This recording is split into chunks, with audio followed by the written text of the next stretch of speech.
Tonight, we embark upon a journey through the life of a figure whose name resonates deeply within the annals of 20th century military history, Field Marshal Bernard Law Montgomery.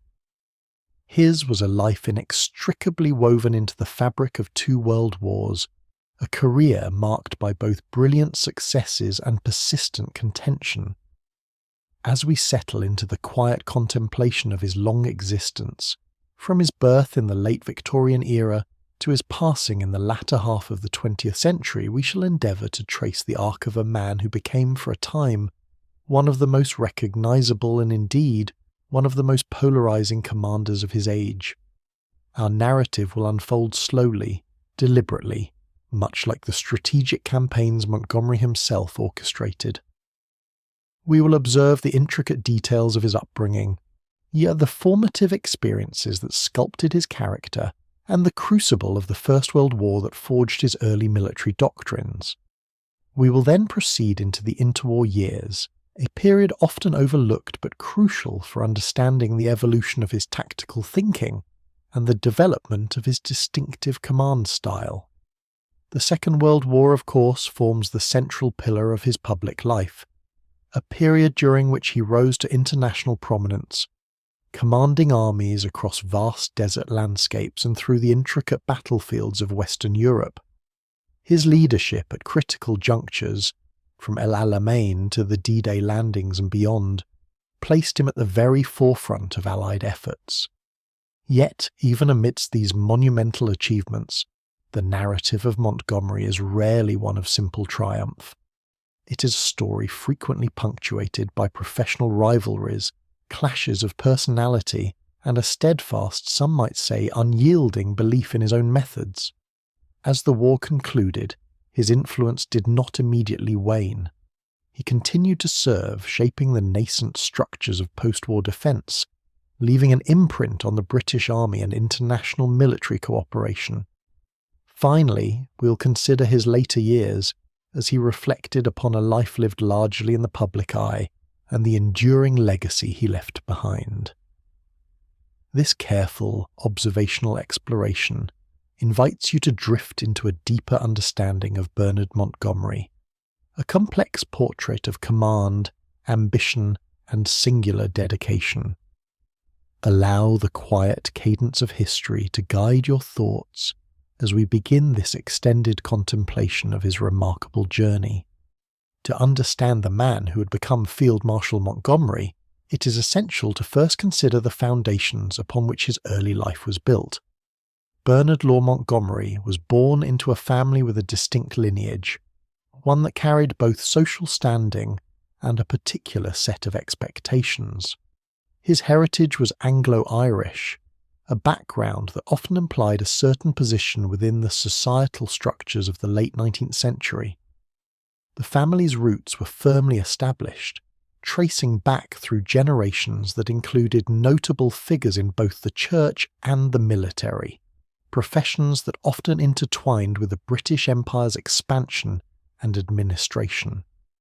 His father, Henry Hutchinson Montgomery, served as a bishop in the Anglican Church, a role that brought with it a considerable degree of social standing and moral authority. Such a position placed the family within a particular stratum of the professional middle class, albeit one with strong connections to the gentry. This was not a family of immense wealth, but rather one defined by its intellectual pursuits, its commitment to service, and a deep-seated adherence to Victorian values. The mother, Maud Montgomery, was an equally formidable figure, known for her strong will and organisational capabilities, traits that would profoundly influence her children. Within such a household, the upbringing of children was often structured and disciplined. The Victorian era placed a strong emphasis on duty, diligence, and piety. For the 10 children of Henry and Maud Montgomery, the environment was one of high expectations and rigorous moral instruction. Education was paramount, not merely for academic achievement, but for character development and preparation for a life of purpose. There was an unspoken, yet powerfully felt understanding that each child was expected to contribute meaningfully to society, to uphold the family name, and to embody the virtues deemed essential for their social class. The Anglo-Irish connection, while not always overtly emphasised in Bernard's later life, provided a cultural backdrop that blended elements of both English tradition and a distinct Irish sensibility, albeit from the perspective of the Protestant ascendancy. This heritage, combined with the strictures of a bishop's household, created an environment that was both intellectually stimulating and emotionally demanding. It was within this specific familial and cultural context that the young Bernard Montgomery began to form his understanding of the world, of authority, and of his own place within a structured and often rigid society. This lineage, therefore, provided the initial framework for the man he was to become. Bernard Law Montgomery entered the world on November 17th, 1887, in Kennington, a district of South London. His birth took place within a conventional urban setting, a stark contrast to some of the more exotic locales his family would later inhabit. As the fourth of 10 children, his early infancy was spent amidst the bustling, yet ordered, environment of a Victorian clerical household in England's capital. These initial years, however, were relatively brief in this particular location. A significant shift in the family's circumstances occurred when Bernard was still very young. His father, Henry Hutchinson Montgomery, received an ecclesiastical appointment that necessitated a profound geographical relocation. In 1889, Henry was consecrated Bishop of Tasmania, a position that required the entire family to embark upon a lengthy voyage to the distant island colony. This move was not merely a change of address, it represented a complete transplantation to a vastly different environment, thousands of miles from the familiar landscapes of Britain. For young Bernard, who was barely 2 years old at the time of the journey, Tasmania became the backdrop for much of his formative childhood. The island offered a landscape far removed from the urbanity of London, characterised by rugged natural beauty and a less densely populated, more frontier-like atmosphere. The bishop's residence, Bishop's Court in Hobart, provided a structured home, yet the surrounding environment would have presented a multitude of new sensory experiences for a developing child. This period in Tasmania, lasting until 1901, marked a significant chapter in Montgomery's early life. While his memories of Kennington would have been non-existent, Tasmania became his childhood home, shaping his earliest perceptions and interactions. The transient nature of this early life, beginning in London and then moving across the globe, would undoubtedly have left an imprint. Children who experience such significant geographical shifts often develop a certain adaptability, perhaps also a degree of self-reliance, as they navigate new surroundings and social dynamics. For Bernard, growing up far from the traditional centres of British power and society, yet within a distinctly British colonial administration, he provided a unique perspective. It was a childhood spent in a land of wide open spaces and a relatively smaller, more insular community, a distinct contrast to the more conventional upbringing of many of his later contemporaries. This foundational period in Tasmania, therefore, contributed to the intricate tapestry of his personality and outlook, even before his formal education truly began to shape his intellect. The tranquil surroundings of Tasmania did not necessarily translate into a serene domestic life for young Bernard. His childhood was, by many accounts, marked by considerable difficulty, largely stemming from his relationship with his mother, Maud Montgomery. She was a formidable figure, strong-willed and deeply pious, who held exacting standards for her large family. Bernard, being one of the middle children, he often felt he bore the brunt of her strict discipline and critical gaze. Historical accounts and Montgomery's own later reflections suggest a perceived lack of maternal affection. While it is challenging to fully understand the intricate dynamics of a private Victorian family from a distance of many decades, the consistent narrative points to Maud favouring some of her other children, particularly the girls, and displaying a less overtly warm demeanour towards Bernard. This perceived favouritism, coupled with what he interpreted as a constant stream of disapproval, fostered a sense of being undervalued. The emotional landscape of his upbringing was thus characterised by a certain austerity, rather than the nurturing warmth that many children experience.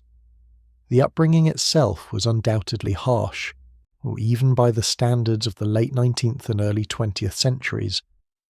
Discipline was administered rigorously, often physically, and children were expected to adhere strictly to moral codes and perform their duties without question. For a boy like Bernard, who was naturally spirited and somewhat rebellious, this strict regimen often led to clashes and further punishment. These early experiences ingrained within him a deep-seated understanding of authority and obedience, but also perhaps a latent resentment towards it. The impact of this challenging family environment on his developing personality is a subject of historical contemplation. It is often suggested that the perceived lack of unconditional maternal love and the constant need to prove himself under his mother's critical eye fueled a powerful drive for recognition and achievement. If approval was not readily given, it had to be earned, meticulously and demonstrably. This early conditioning may have contributed to the intense ambition that would characterize his later military career. The desire to excel, to be undeniably the best, and to command respect could be seen as an enduring echo of a childhood spent striving for validation. Furthermore, the self-reliance he developed, coupled with a certain emotional reserve, might also be traced back to these formative years where he learned to depend on himself and to internalize his feelings rather than openly express them. The foundations of the famously demanding and often aloof Monty were arguably laid in the challenging domestic sphere of his youth, far from any battlefield. Upon the family's return from Tasmania to England, Bernard Montgomery was enrolled at St. Paul's School, a prominent public school in West London, in 1897. This institution, known for its rigorous academic standards and emphasis on character development, provided a new environment for the young boy, one that perhaps offered a different avenue for the recognition he sought.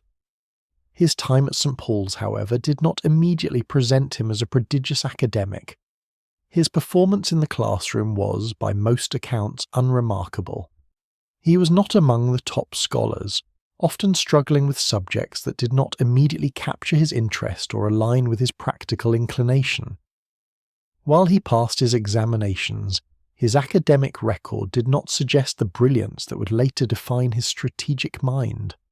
Where Bernard truly began to distinguish himself was on the sports fields. It was here that his innate competitiveness and drive found a more direct and rewarding outlet.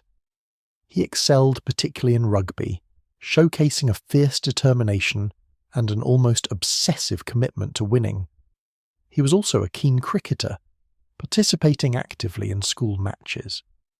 These sporting endeavours were not merely recreational, they were arenas where he could test his will against others, where physical prowess and tactical thinking, however rudimentary, could lead to tangible success and peer admiration.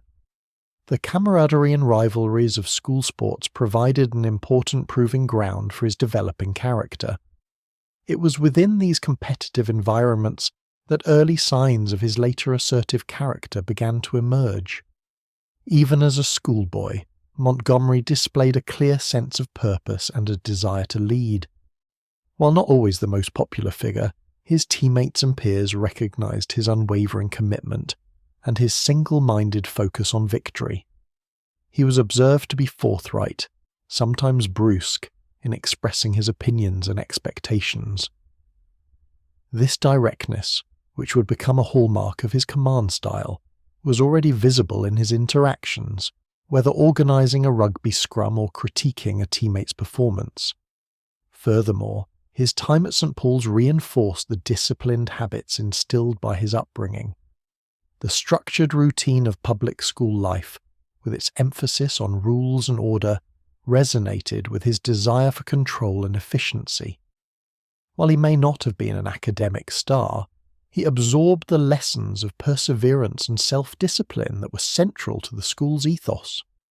These experiences, both on and off the playing fields, contributed significantly to shaping the resolute and self-assured individual who would later embark upon a military career.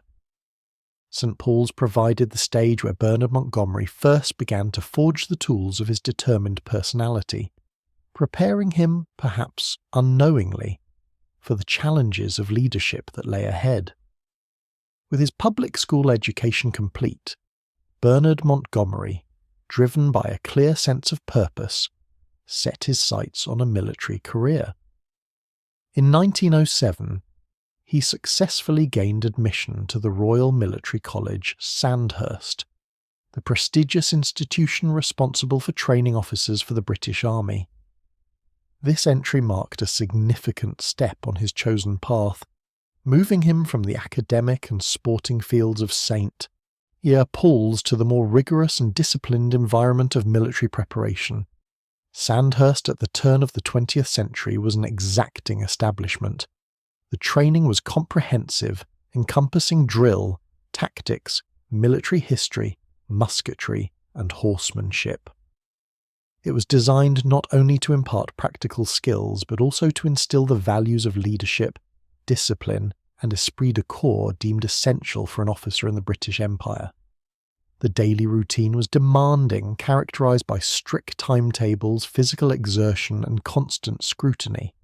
For Montgomery, this structured environment, with its clear rules and hierarchical order, was perhaps a natural fit for his disciplined nature, echoing aspects of his upbringing. The social environment at Sandhurst was also distinct. It was a melting pot of young men from various backgrounds, though predominantly from the upper and middle classes, all aspiring to similar careers. Friendships were forged, rivalries developed, and a strong sense of regimental identity began to form. Montgomery, with his characteristic directness, navigated this social landscape with a blend of assertiveness and a somewhat detached demeanour. He was not always the most convivial figure, but his focused approach to his studies and training earned him a certain respect. His performance at Sandhurst was, in some ways, a continuation of his pattern at St Paul's.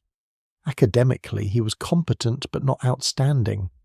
He absorbed the necessary information and passed his courses, demonstrating a solid understanding of military principles. However, it was in the practical aspects of training, drill, field exercises, and physical tests that he truly excelled. His physical fitness, honed during his school years, served him well, and his competitive spirit ensured he pushed himself to perform at a high level. Yet Montgomery's time at Sandhurst was not without its notable incidents. He was known for his independent streak and, on occasion, for challenging authority or bending rules. One particular anecdote recalls a serious disciplinary issue involving a bayonet incident, where he was involved in a scuffle that resulted in another cadet being injured. This led to his almost being expelled from the college, a stark reminder of the fiery temperament that lay beneath his disciplined exterior. It was only through the intervention of his elder brother Harold, who was already a serving officer, that Bernard was permitted to remain and complete his training. This close call undoubtedly served as a potent lesson, reinforcing the need for greater control and discretion, even as it underscored his enduring, sometimes impulsive drive. Despite these challenges, he successfully completed his course, graduating in 1908 and receiving his commission as a second lieutenant in the Royal Warwickshire Regiment. His path to becoming an officer was now formally established. Upon the successful completion of his training at Sandhurst in 1908, Bernard Montgomery received his commission as a second lieutenant. He was assigned to the Royal Warwickshire Regiment, a distinguished infantry unit with a long and storied history within the British Army. This posting marked his formal entry into active service, transitioning from the structured, theoretical world of military college to the practical realities of regimental life. His initial duties involved the routine tasks of a junior officer: drill instruction, administration, and the daily welfare of his men. It was a period of learning the intricacies of military command at the most fundamental level, understanding the dynamics of a company, and developing the interpersonal skills necessary to lead soldiers. For Montgomery, whose focus was always on efficiency and effectiveness, these early years were crucial in shaping his understanding of the practicalities of military organisation. A significant portion of his early commission was spent serving in British India. In 1910, the Royal Warwickshire Regiment was deployed to the subcontinent, a common destination for British units during the era of the British Empire. This posting offered Montgomery his first prolonged experience of colonial service, a world vastly different from the familiar landscapes of England. India presented a unique environment characterized by its immense scale, diverse cultures, and distinct challenges for the occupying power. Life for a British officer in India involved a blend of military duties and social engagements. The climate was often harsh, the distances vast, and the local populations complex. Montgomery would have participated in routine garrison duties, training exercises designed to maintain readiness, and perhaps minor policing actions, though his regiment was not involved in any major conflicts during his tenure there.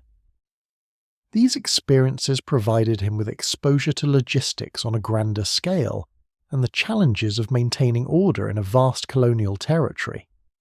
Beyond the military aspects, his time in India also offered a glimpse into the broader imperial project. He would have observed the intricate social structures of colonial society, the interactions between British administrators, officers, and the Indian populace. While these observations may not have directly shaped his tactical doctrine, they broadened his understanding of command within a complex political and cultural landscape. For a young officer, India was often a proving ground, a place where one learned resilience, adaptability, and the nuances of managing men in unfamiliar conditions. Montgomery's personal approach to his time in India reflected his characteristic dedication. He devoted himself to his duties, absorbing knowledge and refining his understanding of military operations. He was not known for indulging in the more elaborate social diversions that some of his fellow officers embraced. Instead, he maintained his focused, almost ascetic lifestyle, preferring to concentrate on his professional development. This period, though not marked by major combat, was nevertheless formative, providing him with a foundational understanding of logistics, discipline, and the realities of service within the British Empire, experiences that would quietly underpin his later, more prominent roles. He returned to England in 1914, just as the shadows of a global conflict began to lengthen across Europe. Following his return from India in early 1914, Bernard Montgomery's pre-war military life entered its final phase.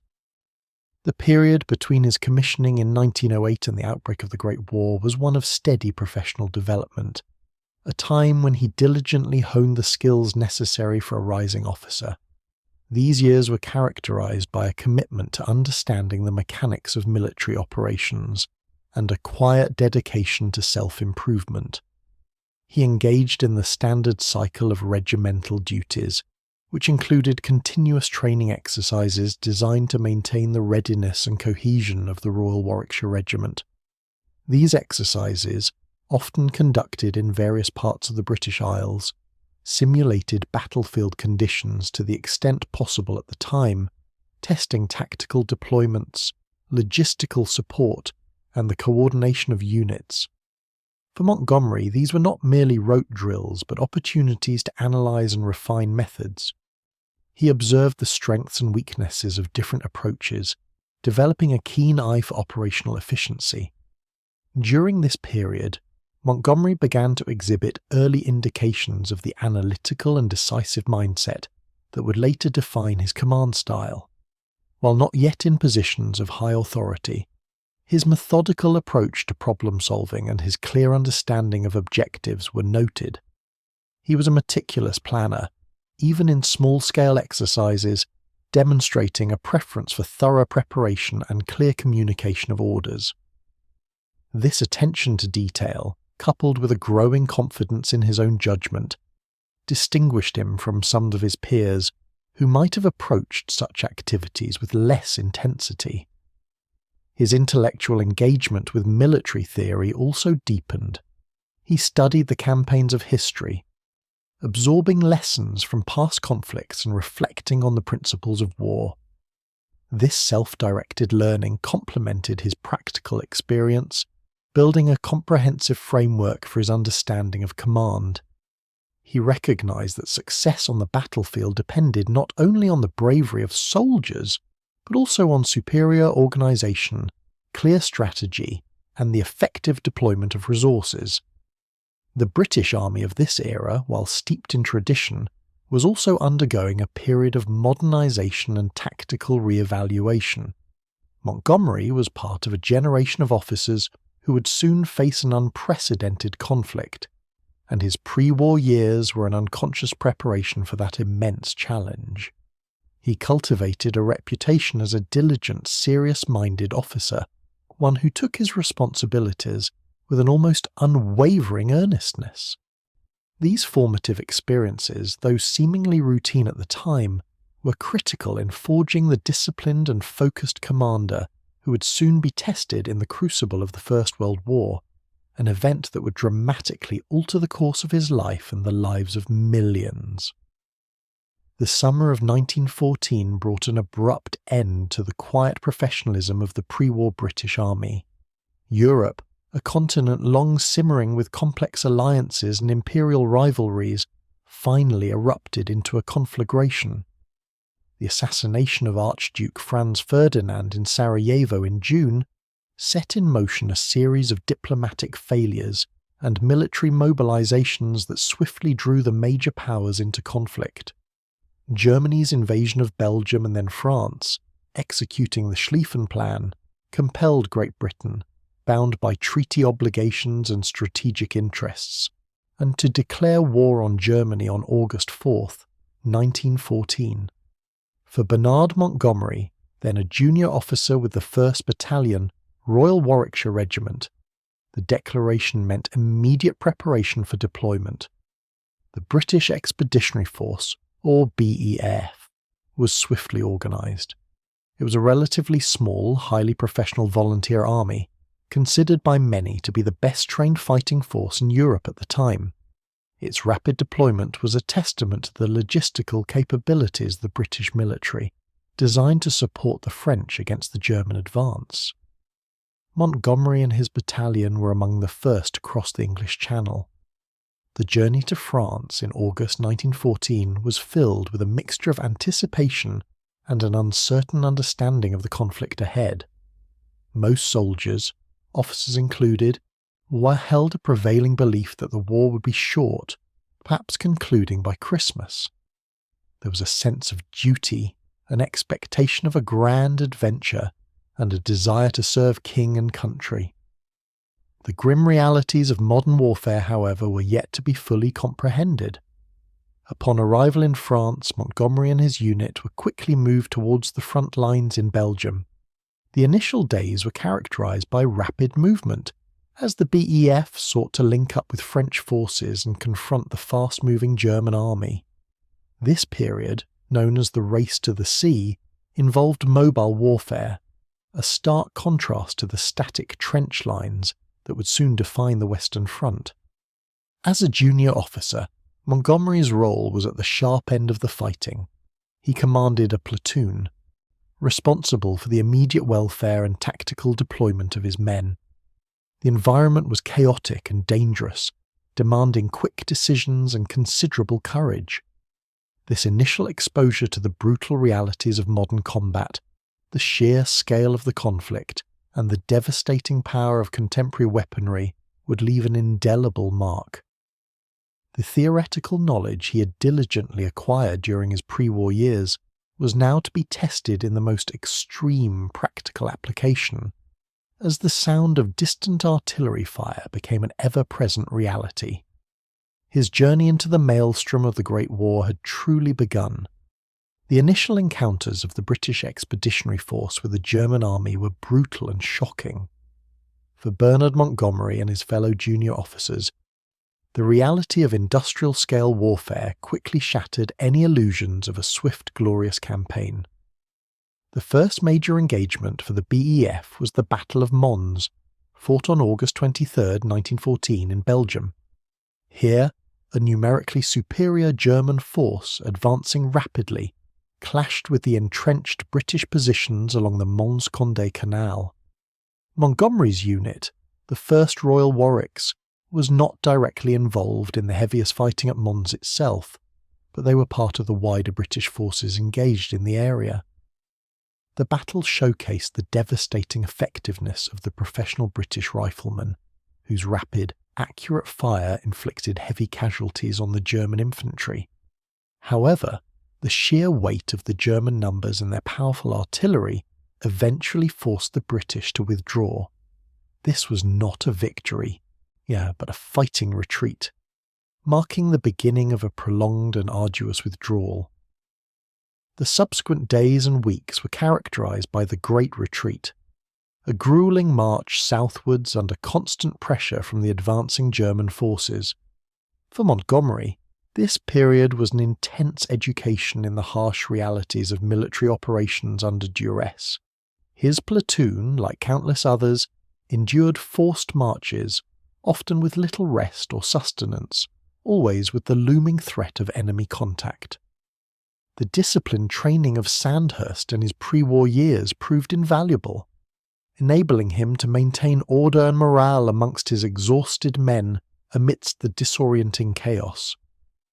The scale of the conflict was immense, far exceeding anything previously experienced.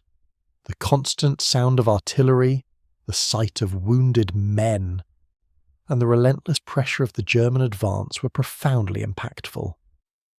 The romantic notions of warfare quickly evaporated, replaced by the stark reality of survival.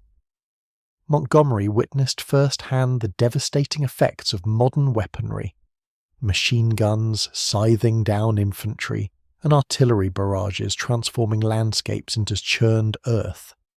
This period instilled in him a deep respect for the fighting capabilities of the ordinary soldier, but also a growing conviction in the critical importance of meticulous planning, effective leadership, and robust logistics. The retreat was a test of endurance, a trial by fire that forged the character of many young officers. For Montgomery, it was an early lesson in the imperative of adapting to unforeseen circumstances and the immense psychological strain of sustained combat. The initial shock of modern warfare had given way to a grim determination, setting the stage for his continued involvement in the unfolding global conflict. As the autumn of 1914 deepened, the war of movement transitioned into a brutal struggle for position, culminating in the desperate engagements around the Belgian town of Ypres. This period, known as the First Battle of Ypres, was a critical juncture where the British Expeditionary Force, though outnumbered, fought with immense tenacity to hold the vital Ypres salient against repeated German assaults. It was during this intense fighting, on October 13th, that Bernard Montgomery's personal journey through the war very nearly came to an abrupt end. Then a lieutenant, Montgomery was serving as a brigade major, a staff officer role that placed him in close proximity to the front lines, coordinating movements and communications. On this particular day, while attempting to rally his men and scout enemy positions near the village of Metteren, he was struck by a German sniper's bullet. The impact was devastating. The bullet passed through his chest, piercing his lung, and then exited through his back. Almost simultaneously, he was hit by a fragment from a German shell which struck his knee. The wounds were grievous, leaving him bleeding profusely and critically incapacitated. He lay exposed on the battlefield, seemingly beyond immediate help. Accounts from the time suggest his comrades initially believed him to be mortally wounded. A stretcher-bearer, himself wounded, made a courageous attempt to reach Montgomery, but he too was hit again and collapsed. It was only through sheer fortune and the determined efforts of another soldier who managed to drag him to a more sheltered position that Montgomery's life was saved. He was then transported to a dressing station, where his condition was assessed as dire. The lung wound was particularly severe, raising grave concerns for his survival. He was subsequently evacuated to a hospital in England, where his recovery was long and arduous. For weeks, his life hung in the balance, a testament to the brutal efficiency of the weapons employed in this new kind of war. This near-fatal encounter had a profound psychological impact on Montgomery. Having stared death directly in the face, he emerged from the experience with an even greater sense of purpose and an unshakable belief in his own destiny. It reinforced his conviction that careful preparation and decisive action were paramount. The brush with death also seemed to harden his resolve, sharpening his focus on the objective and imbuing him with a quiet confidence that would become a defining characteristic of his command style. The scars he carried were not merely physical, they were a permanent reminder of the war's unforgiving nature and the preciousness of life itself, shaping the future commander in ways that would resonate throughout his distinguished career. The journey back from the precipice of death was a slow and arduous one for Bernard Montgomery. Following his evacuation from the battlefields of Flanders, he was transported to a hospital in London, where he began a prolonged period of recovery. His chest wound, in particular, required extensive medical attention, and the healing process was fraught with uncertainty. For several weeks, his condition remained precarious, demanding constant care and close observation. The physical toll of the injury was immense, and the psychological impact of his near-fatal experience undoubtedly lingered. Despite the severity of his wounds and the prolonged period of convalescence, Montgomery's determination to return to active service never wavered. His commitment to his military calling was absolute, transcending the pain and debilitation he faced. This unwavering resolve was a hallmark of his character, evident even in these early stages of his career. He viewed his recovery not as an opportunity for respite, but as a necessary phase to overcome before he could once again contribute to the war effort. During his time away from the front, Montgomery did not merely rest. He engaged with medical staff, eager for updates on his progress and impatient for the day he would be deemed fit for duty. He meticulously followed rehabilitation protocols, pushing himself within the limits of his healing body, driven by an inner compulsion to regain full strength. This period also allowed him a brief, albeit enforced, opportunity for reflection. Away from the immediate chaos of the trenches, he could process the grim realities he had witnessed and further solidify his understanding of modern warfare's demands. By early 1915, against considerable odds and demonstrating remarkable resilience, Montgomery had recovered sufficiently to be declared fit for service once more. His return to the front was not a matter of obligation, but of profound personal conviction. The experience of being wounded had not deterred him. Instead, it seemed to have fortified his resolve and deepened his dedication to his profession. He was awarded the Distinguished Service Order for his gallantry at Ypres, a recognition of his bravery and leadership in the face of extreme danger. This decoration served as a tangible acknowledgement of his sacrifice and his unwavering commitment. With his physical wounds largely healed and his spirit unbroken, Bernard Montgomery prepared to re-enter the crucible of the Western Front, carrying with him the indelible marks of his near-fatal encounter and an even stronger resolve to contribute to the Allied cause. Upon his return to the Western Front in early 1915, Bernard Montgomery did not immediately resume a direct combat role. Instead, that his proven capabilities and the experience gained from his early engagements, coupled with his quick mind, led to a significant transition in his military career. He began to move into various staff officer appointments, a shift that would profoundly broaden his understanding of the complex machinery of modern warfare. These staff roles offered a perspective far removed from the immediate visceral experience of the front lines. Rather than commanding a small unit in direct engagement, Montgomery was now exposed to the intricate logistical challenges, the strategic planning processes, and the vast coordination efforts required to sustain armies on an unprecedented scale. He served in several capacities, including brigade major and later as a general staff officer, positions that placed him at the heart of operational planning. In these roles, Montgomery gained invaluable insights into the meticulous art of supply chain management, understanding how ammunition, food, and reinforcements were moved across vast distances to meet the demands of a relentless war. He observed firsthand the complexities of troop movements, the coordination required between different units and arms, and the critical importance of effective communication across a sprawling command structure. This exposure to the larger operational picture was a stark contrast to his earlier experiences, where his focus had necessarily been narrower, confined to the immediate tactical concerns of his platoon or company. The staff positions demanded an analytical mind and a systematic approach, qualities Montgomery possessed in abundance. He absorbed information rapidly, learning from the successes and failures of large-scale operations. He saw how strategic objectives were formulated, how intelligence was gathered and disseminated, and how these elements influenced decisions at the highest levels of command.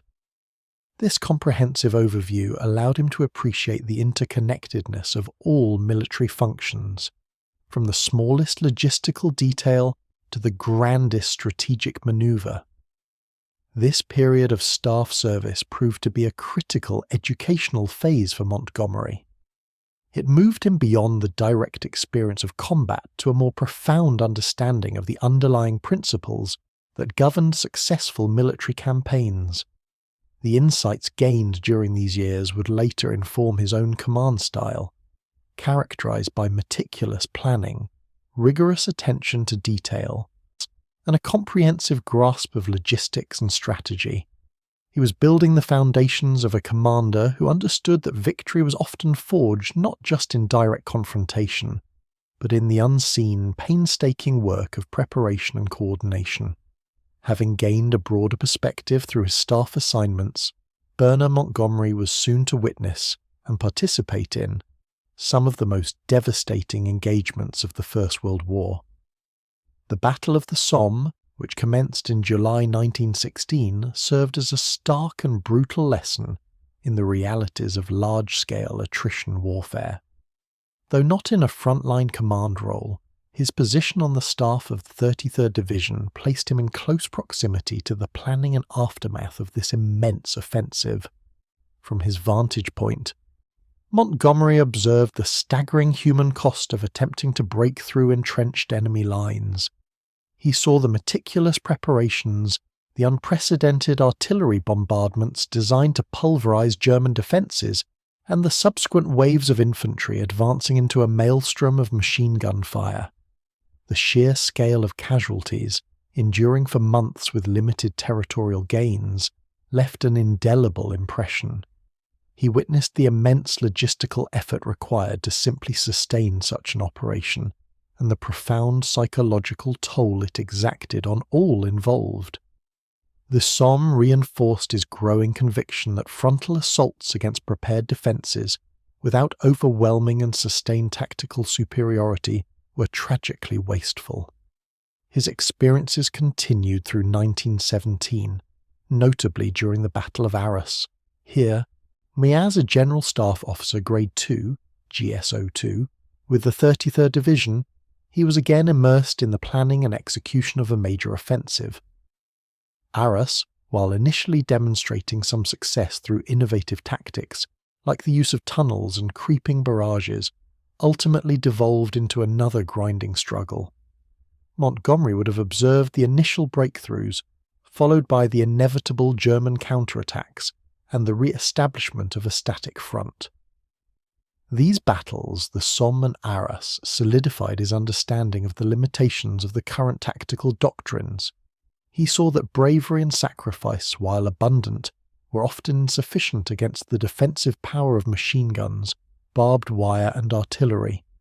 The sheer scale of the fighting, the industrial nature of the casualties, and the incremental, often negligible, gains for such immense losses forced a re-evaluation of military thinking.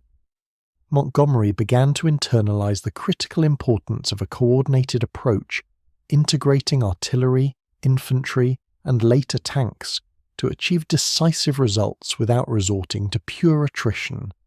He learned that meticulous preparation, clear objectives, and the conservation of manpower were paramount. The Somme and Arras were not merely battles he witnessed.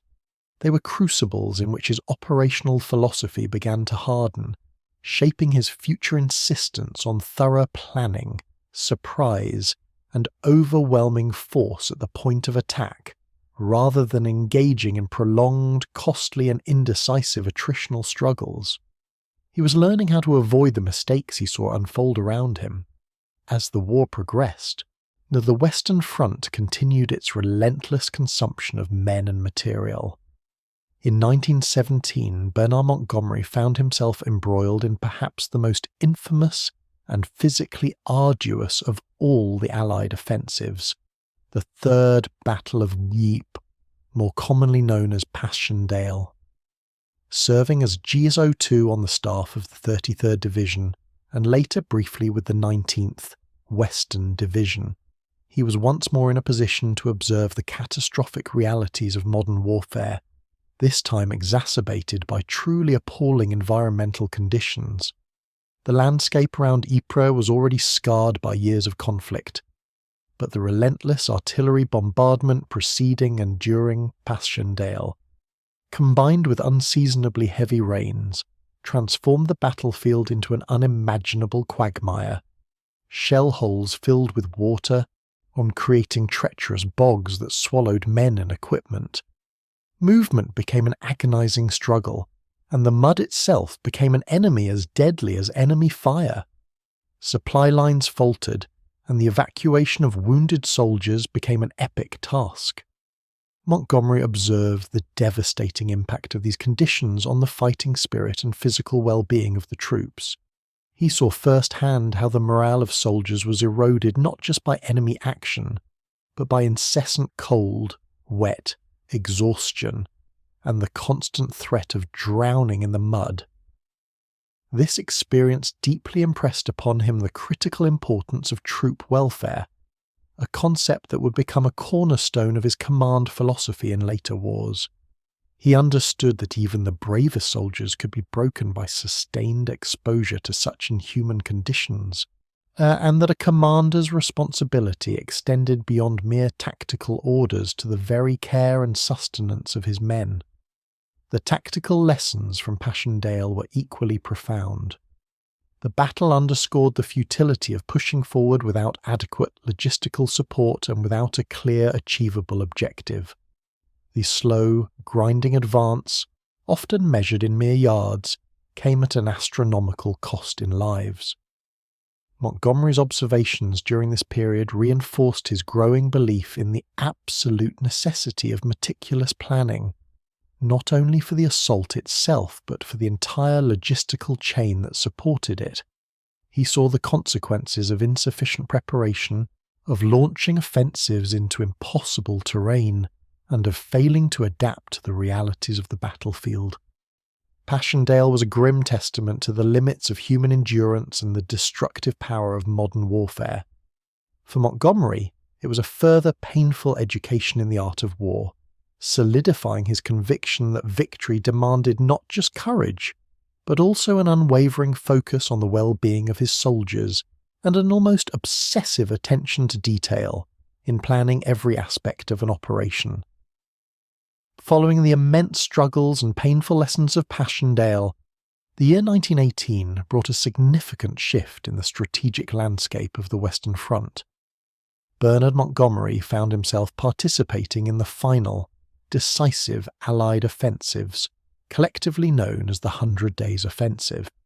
This period, from August 8th to November 11th, had witnessed a series of sustained and increasingly successful Allied attacks that ultimately shattered German resistance and led to the armistice. By this point, Montgomery was serving as a General Staff Officer Grade 2, GSO2, with the 9th Scottish Division, and his experiences over the preceding years had refined his understanding of the operational complexities of a large-scale modern war. The 100 Days Offensive was characterised by a new level of coordination and integration among Allied forces, a departure from the often piecemeal and attritional battles that had dominated much of the war. There was a more effective use of tanks, improved artillery tactics, and a greater emphasis on surprise and mobility. The creeping barrage, once an experimental tactic, was now employed with greater precision and allowing infantry to advance closely behind a moving wall of shell fire. Montgomery observed how these integrated tactics, applied across a broad front, began to yield tangible results. He saw the benefits of combined arms operations, where infantry, artillery, tanks and aircraft worked in concert to overcome entrenched enemy positions. The successful breaches of the Hindenburg Line, a formidable series of German defensive positions, demonstrated the efficacy of these coordinated assaults. For Montgomery, these final months of the war were a powerful demonstration of what could be achieved when forces were meticulously organised, well supplied, and commanded with clear objectives. His involvement, though at a staff level, allowed him to see the grander strategic picture unfolding. He witnessed the culmination of years of experimentation and hard-won experience. The sustained pressure applied by the Allied armies, moving relentlessly forward, provided a stark contrast to the static trench warfare that had defined much of the conflict. The lessons learned during this period were invaluable to him. He understood that a commander must not only plan for the initial assault, but also for the exploitation of success, maintaining momentum and keeping the enemy on the defensive. The success of the 100 Days Offensive solidified Montgomery's belief in the power of superior planning, the importance of robust logistics, and the critical role of coordinated effort across all branches of service. These final weeks of the Great War provided a practical demonstration of the principles that would come to define his approach to command in future conflicts. The armistice, signed on November 11, 1918, marked not only the end of a devastating war, but also the end of a profound period of learning and development for Bernard Montgomery, an experience that would shape his entire military philosophy. With the signing of the armistice in November 1918, a profound quiet descended upon the battlefields of Europe, a stark contrast to the thunderous roar that had dominated the preceding 4 years. For Bernard Montgomery, as for countless others, the immediate aftermath of World War I was a period of immense demobilization and deep reflection. The vast armies, swollen by conscription, now began the slow, complex process of returning men to civilian life. Military units were disbanded, equipment was stored or discarded, and the structures of wartime command began to unravel. Montgomery, having survived the conflict, found himself contemplating the enormity of what had transpired. The war had claimed millions of lives, inflicted unimaginable suffering, and reshaped the geopolitical landscape. He had witnessed firsthand the devastating scale of modern industrial warfare, from the initial, often naive charges to the intricate combined arms offensives of the final year. The immense losses, particularly of his own countrymen, weighed heavily on the collective consciousness, and certainly informed his private thoughts. He had seen the cost of inadequate preparation, of outdated tactics, and of a military system initially ill-equipped for a conflict of such unprecedented scope. His reflections were not merely sentimental, they were intensely practical and forward-looking. Montgomery firmly believed that the British Army, despite its eventual victory, had entered the war unprepared for its scale and nature. He observed that the pre-war regular army, though professional, was too small and its doctrine too rigid to adapt quickly to the realities of trench warfare. The rapid expansion of forces had necessitated a steep learning curve, often paid for in blood. He became convinced that future conflicts would demand a military that was not only professional in its bearing, but also rigorously trained, conceptually agile, and thoroughly prepared for modern technological warfare. He began to formulate a vision for an army that prioritized training, efficiency, and a deep understanding of tactical and logistical principles. The amateurism and improvisation that characterized some aspects of the early war were, in his view, unacceptable for the future. The sheer waste of human life, often due to avoidable errors or insufficient preparation, reinforced his conviction that meticulous planning and thorough training were paramount. For Montgomery, the immense sacrifices of the Great War served as a powerful, enduring lesson that the nation could not afford to send its soldiers into battle without the absolute best in leadership, equipment, and doctrine. This period of post-war contemplation cemented his resolve to dedicate himself to the professionalization and modernization of the British Army, ensuring that future generations of soldiers would be better served and better led. The period between the two world wars, often characterized by economic upheaval and social change, was for Bernard Montgomery a time of intense professional development. Having survived the Great War and reflected deeply upon its lessons, he understood that a truly effective military leader required not only battlefield experience, but also a profound theoretical grounding. This commitment to continuous learning led him to the Staff College at Camberley, a prestigious institution dedicated to educating the future leaders of the British Army. Montgomery attended Camberley in 1920, a crucial juncture for military thought. The college curriculum focused on dissecting the lessons of the recent conflict, exploring new tactical doctrines, and honing the skills necessary for senior staff appointments. It was here that officers were trained in the intricacies of planning, logistics, intelligence, and the coordination of large formations. Montgomery approached his studies with characteristic intensity and diligence. He was not merely an attendee, but an engaged and often assertive student, eager to absorb knowledge and to challenge conventional thinking when he believed it was warranted.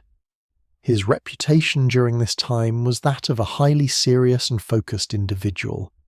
He immersed himself in the coursework, analysing historical campaigns, participating in war games, and contributing vigorously to discussions. While some of his peers might have viewed the Staff College as a stepping stone or a necessary formality, Montgomery saw it as a vital opportunity to refine his strategic understanding and to articulate his own developing military philosophy. He was known for his clear, concise thinking and his ability to quickly grasp complex operational problems.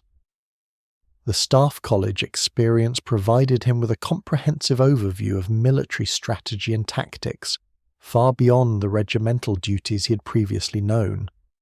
It broadened his perspective from the immediate concerns of a battalion commander to the wider challenges of corps and army-level operations. He studied the works of prominent military theorists, both British and international, and engaged with the practical application of these theories in simulated scenarios. This academic rigour complemented his practical wartime experience, creating a well-rounded foundation for future command. Moreover, Camberley was a place where future leaders met and formed connections. Montgomery interacted with many officers who would later achieve prominence.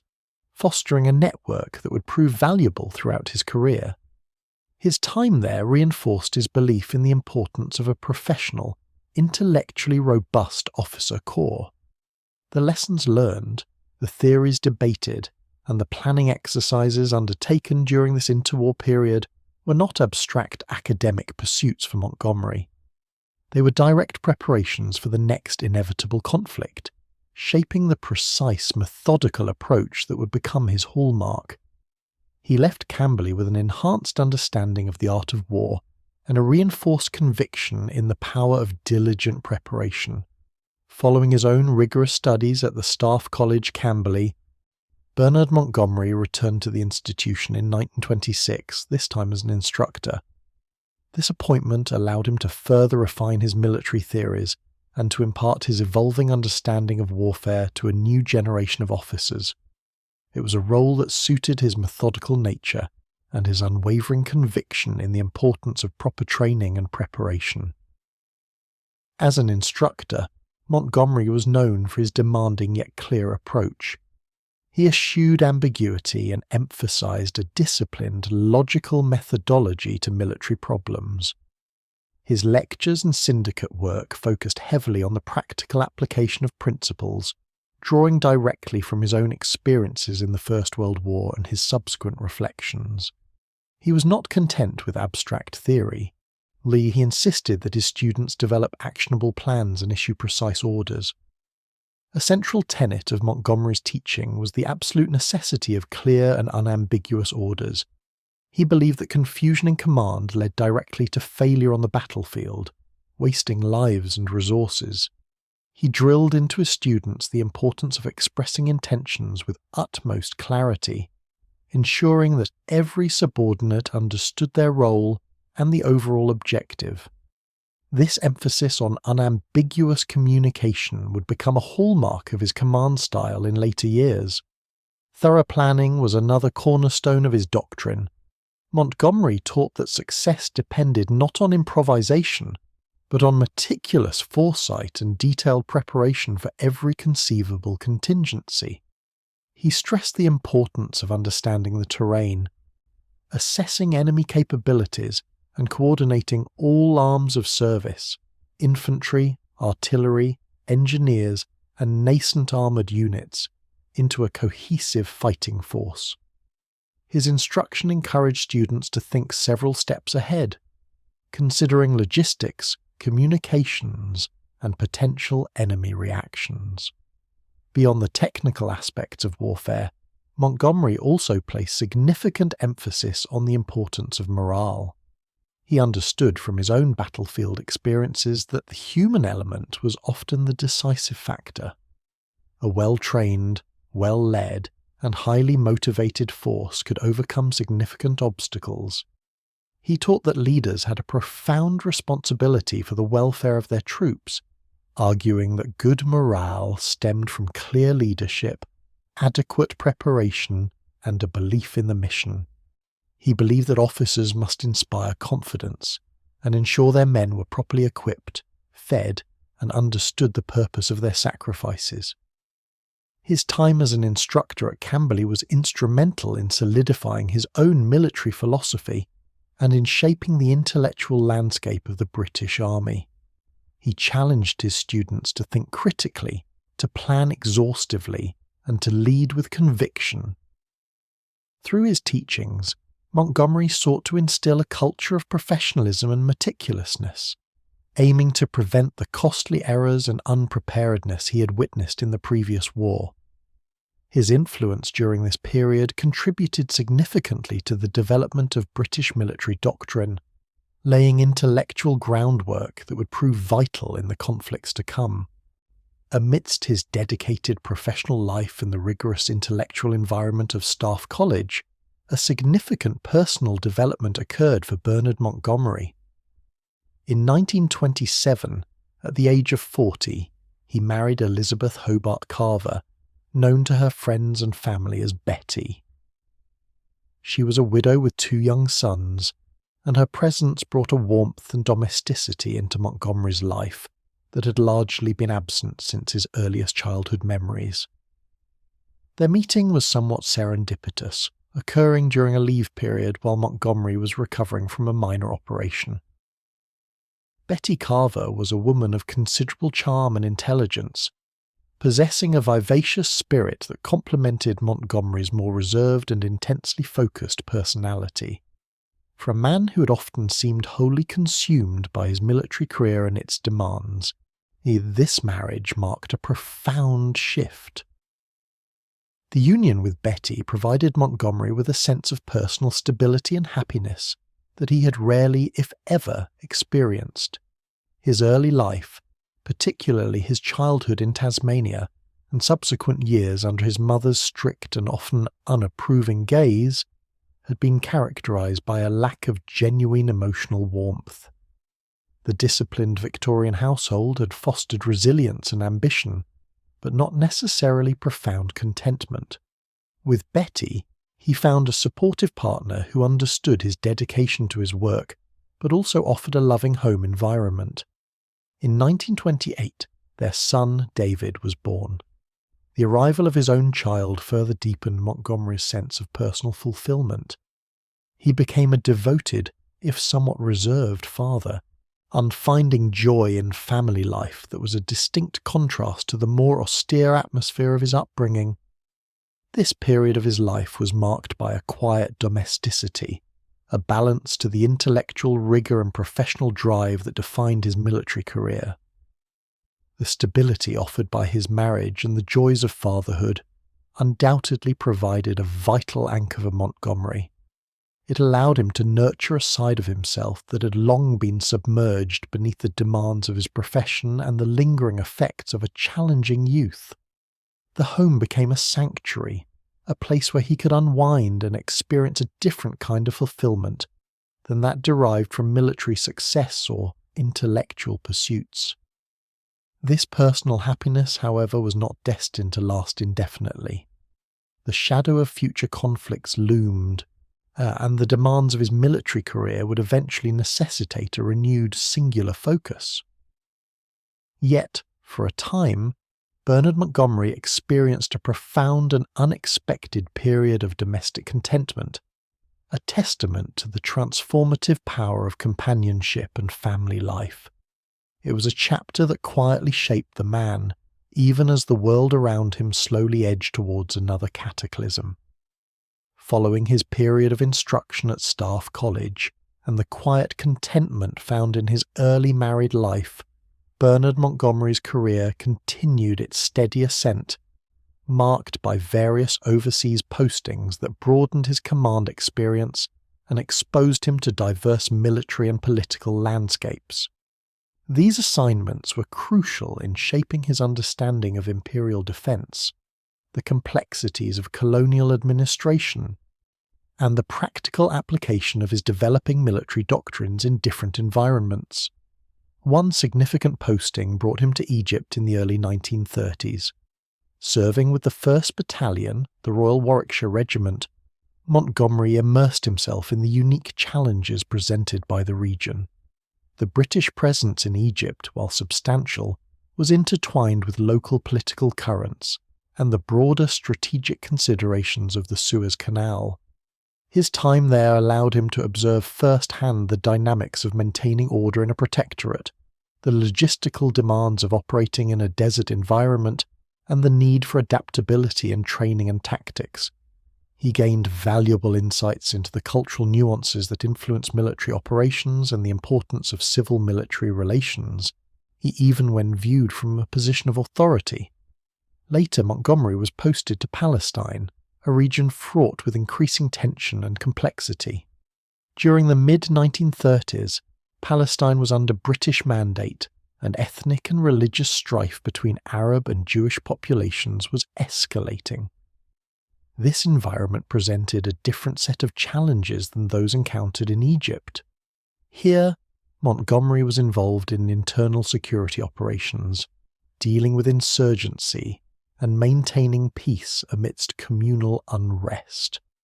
This period offered him direct experience in counterinsurgency tactics, the deployment of troops in a policing role, and the delicate balance required to manage volatile situations without exacerbating them. His observations during these overseas postings were meticulous. Montgomery was not merely a passive observer. He actively absorbed lessons from the local conditions, the performance of various units, and the effectiveness of different command approaches.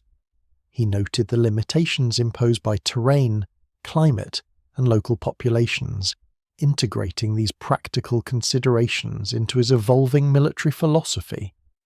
His command experience in these varied theatres allowed him to test and refine his theories on troop discipline, morale, and the paramount importance of clear, decisive leadership, even in non-conventional warfare scenarios.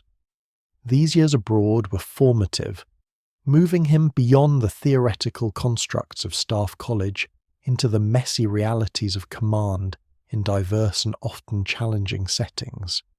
He witnessed the human element of conflict in different forms, from the maintenance of order to the suppression of dissent, solidifying his belief in disciplined forces and robust planning as essential components of military effectiveness, regardless of the operational theatre. The newfound personal stability and warmth that Betty Carver brought into Bernard Montgomery's life, a profound contrast to his earlier years, was tragically short-lived. In 1937, a mere 7 years after their marriage, Betty sustained an insect bite during a family holiday on the Suffolk coast. Initially appearing minor, the bite soon developed into a severe infection.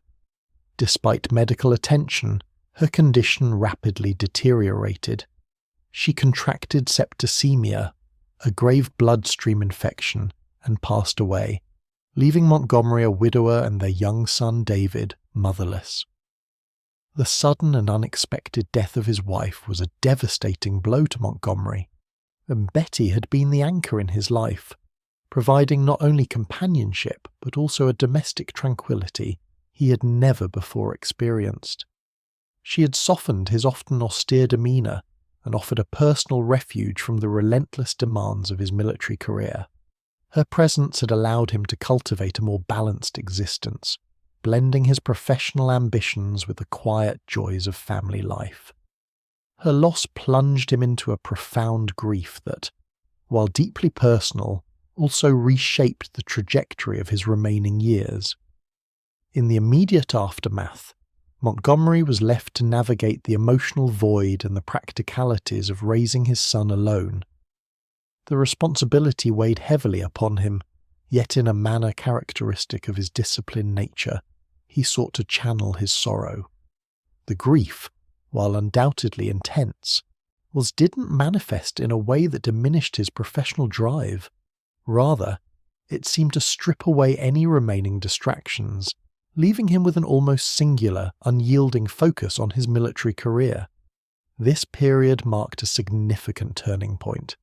The personal contentment that had briefly characterized his life was replaced by an even more intense dedication to his profession. The warmth of his home life had vanished, and with it, perhaps, a part of the man who had allowed himself to be vulnerable. From this point forward, Montgomery seemed to redouble his efforts, pouring all his energy and intellect into his military duties. The demands of his career, which had always been considerable, now became the central, almost exclusive preoccupation of his existence. The loss of Betty thus served as a catalyst, CM reinforcing his inherent drive and transforming it into an almost ascetic commitment to his chosen path. It created a void that he would fill with an even greater intensity of purpose, a relentless pursuit of professional excellence that would define his public persona in the years to come. The personal tragedy, while deeply felt, ultimately solidified his identity as a military man, unburdened by domestic attachments and singularly devoted to the art of warfare. Following the profound personal loss of his wife, Bernard Montgomery channeled his considerable energy and grief into his professional duties with an even greater intensity. His career continued its upward trajectory, and in 1938 he was promoted to Major General taking command of the 8th Division in Palestine. This posting offered him a crucial opportunity to apply his evolving doctrines in a complex and volatile operational environment. Palestine at this time was experiencing significant unrest, marked by the Arab revolt against British rule and Jewish immigration. Montgomery's role involved suppressing the insurgency, a task that required not only military force, but also a nuanced understanding of local dynamics and a firm hand in maintaining order. During his tenure in Palestine, Montgomery implemented his characteristic rigorous training methods. He emphasized practical field exercises, pushing his troops to maintain high levels of physical fitness and tactical readiness. His approach was direct and demanding, focusing on clear objectives and disciplined execution. He believed that only through constant, realistic training could units be truly prepared for the uncertainties of combat. This period allowed him to further refine his command style, learning to manage diverse units and adapt his strategies to irregular warfare conditions, all while maintaining strict adherence to military principles. However, the impending shadow of a wider European conflict soon necessitated his return to England. In 1939, as war became increasingly inevitable, Montgomery was recalled to command the 3rd Iron Division, stationed in England. This division was considered one of the British Army's elite formations, and Montgomery's appointment underscored the high regard in which his leadership abilities were held. He immediately set about preparing the division for the anticipated hostilities and transforming it into a highly effective fighting force through his characteristic blend of meticulous planning and demanding training. His methods with the 3rd Division were uncompromising.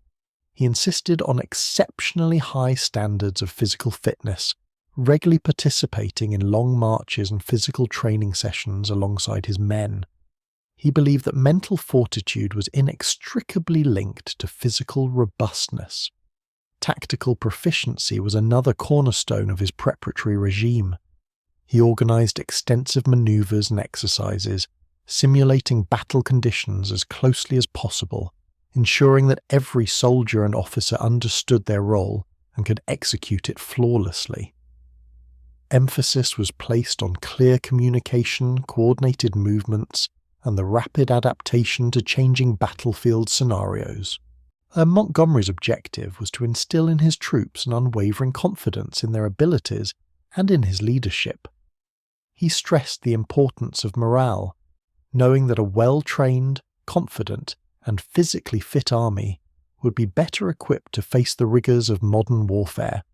His pre-war command of the 3rd Division thus became a testament to his belief in thorough preparation, a philosophy that would profoundly influence his approach to the major campaigns that lay just ahead. He was shaping an army, not just for defense, but for decisive action. With the declaration of war in September 1939, Bernard Montgomery, at the helm of the 3rd Iron Division, became part of the British Expeditionary Force, or BEF, dispatched to France. His division was among the first British units to deploy to the continent, and positioning themselves alongside French forces to bolster the Allied defensive line against the anticipated German offensive. This initial period, however, became known as the Phony War, a strange and unsettling time characterized by an absence of large-scale combat operations following the invasion of Poland. For several months, a quiet but palpable tension hung over the Western Front, as both sides prepared but refrained from immediate decisive engagement. For Montgomery, this lull was not a period of idleness, but one of intensified preparation. He utilized every moment to further hone the readiness of his 3rd Division. He was acutely aware that the stillness was deceptive and that a formidable German attack was only a matter of time. His command philosophy, only forged through decades of training and shaped by the lessons of the First World War, dictated that superior preparation was the key to survival and success. During the Phony War, Montgomery continued to emphasize the rigorous training methods he'd cultivated. He pushed his troops through demanding exercises, focusing on defensive tactics, coordinated maneuvers, and logistical efficiency. He meticulously inspected every aspect of his division, from the state of the equipment to the individual fitness of his soldiers. He believed that even the smallest detail could prove critical in the crucible of battle. His divisional area became a hive of activity as men dug trenches, constructed field fortifications, and practiced their responses to various combat scenarios. He also devoted considerable attention to the psychological preparedness of his men. He frequently addressed them, explaining the nature of the war they were about to face, and instilling in them a sense of purpose and confidence. He aimed to ensure that his division was not only physically ready but also mentally resilient. Montgomery possessed a deep understanding of the importance of morale, recognizing that in the face of overwhelming odds, a strong belief in one's leadership and one's comrades could be decisive. This period in France, though marked by an absence of direct combat for the 3rd Division, was instrumental in solidifying Montgomery's reputation as a commander who left nothing to chance. He viewed the phony war not as a pause, but as a critical window for refinement and readiness, and his relentless pursuit of perfection ensured that when the German offensive finally broke through in May 1940, the 3rd Division, under his command, was as prepared as any unit could be for the maelstrom that was to follow. The stillness of the phony war shattered with brutal suddenness in May 1940, as the German blitzkrieg swept through the Low Countries and into France. The speed and ferocity of the assault overwhelmed Allied defences, driving the British Expeditionary Force, along with large contingents of French troops, towards the Channel coast. The situation quickly became dire, with the Allied armies facing encirclement and annihilation. It was within this maelstrom of retreat and collapse that Bernard Montgomery's leadership during the Battle of France and the subsequent evacuation from Dunkirk would be profoundly tested and ultimately affirmed. As the German forces advanced relentlessly, the 3rd Division, under Montgomery's command, found itself in the vanguard of the fighting, engaging the enemy fiercely even as the wider Allied front crumbled. Montgomery's meticulous preparation during the preceding months now proved invaluable. His troops, though facing overwhelming odds, maintained a remarkable degree of discipline and cohesion amidst the chaos. He ensured that his division executed a controlled withdrawal, fighting a series of rearguard actions that bought precious time for other units. Montgomery's calm demeanour and resolute presence were critical during this period. He moved among his troops, projecting an air of unflappability that helped to counter the pervasive sense of despair. He understood that maintaining order and discipline was paramount, not only for military effectiveness, but also for the morale and survival of his men. He issued clear, concise orders, preventing panic and ensuring that the retreat remained as organised as possible under the circumstances. When the decision was made to evacuate the trapped Allied forces from the beaches of Dunkirk, Montgomery's role became even more crucial. He was briefly given command of the 2nd Corps, overseeing a significant portion of the perimeter that held back the advancing Germans, allowing the evacuation to proceed. His concern for his troops was evident in his unwavering focus on their welfare and safe passage. He personally oversaw the deployment of units to defend the shrinking perimeter, ensuring that the maximum number of men could reach the beaches and embark on the vessels crossing the Channel. The evacuation from Dunkirk, often remembered as a miraculous escape, was also a testament to the resilience and discipline of the soldiers and the steadfastness of commanders like Montgomery. His ability to maintain a functional fighting force amidst the unravelling of an entire front, and to shepherd his men through a desperate retreat to the waiting ships, underscored his qualities as a leader. It was a chaotic and perilous operation, yet under his guidance the 3rd Division, and indeed many other units, managed to withdraw with their fighting spirit largely intact, a feat that would prove vital for the continuation of the war. Upon the return of the British Expeditionary Force from Dunkirk, the United Kingdom faced an existential threat.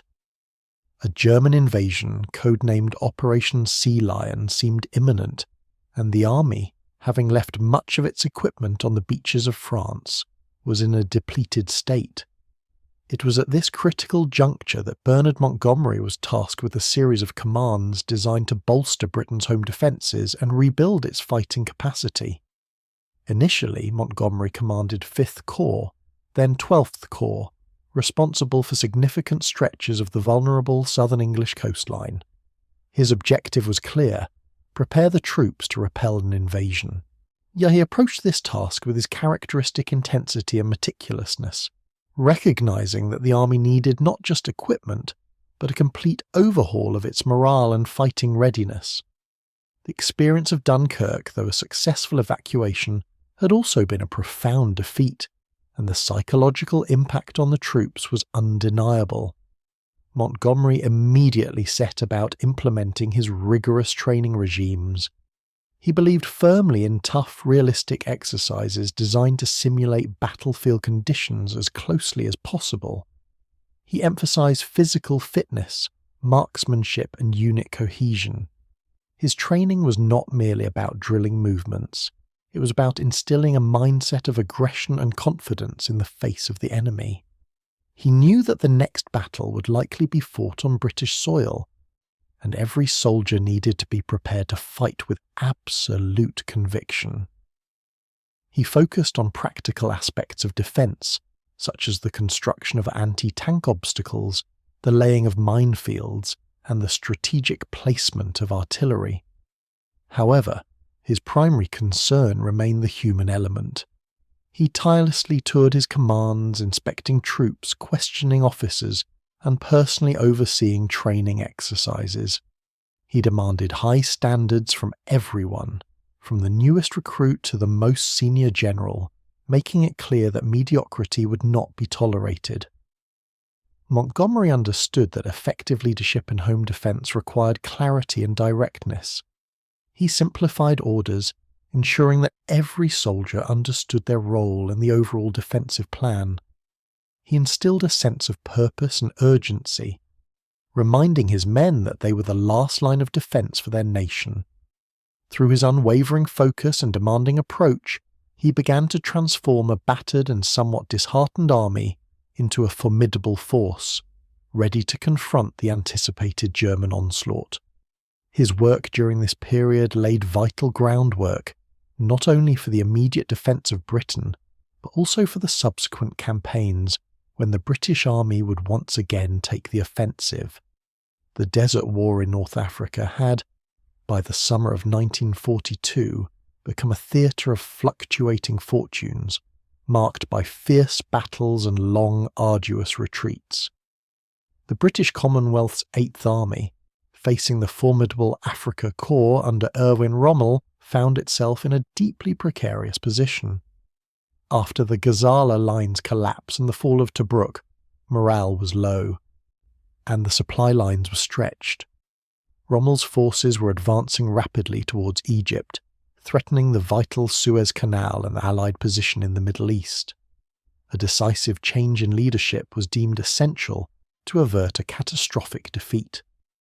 At this critical juncture, Prime Minister Winston Churchill, accompanied by the Chief of the Imperial General Staff, General Alan Brooke, embarked on an urgent journey to Cairo.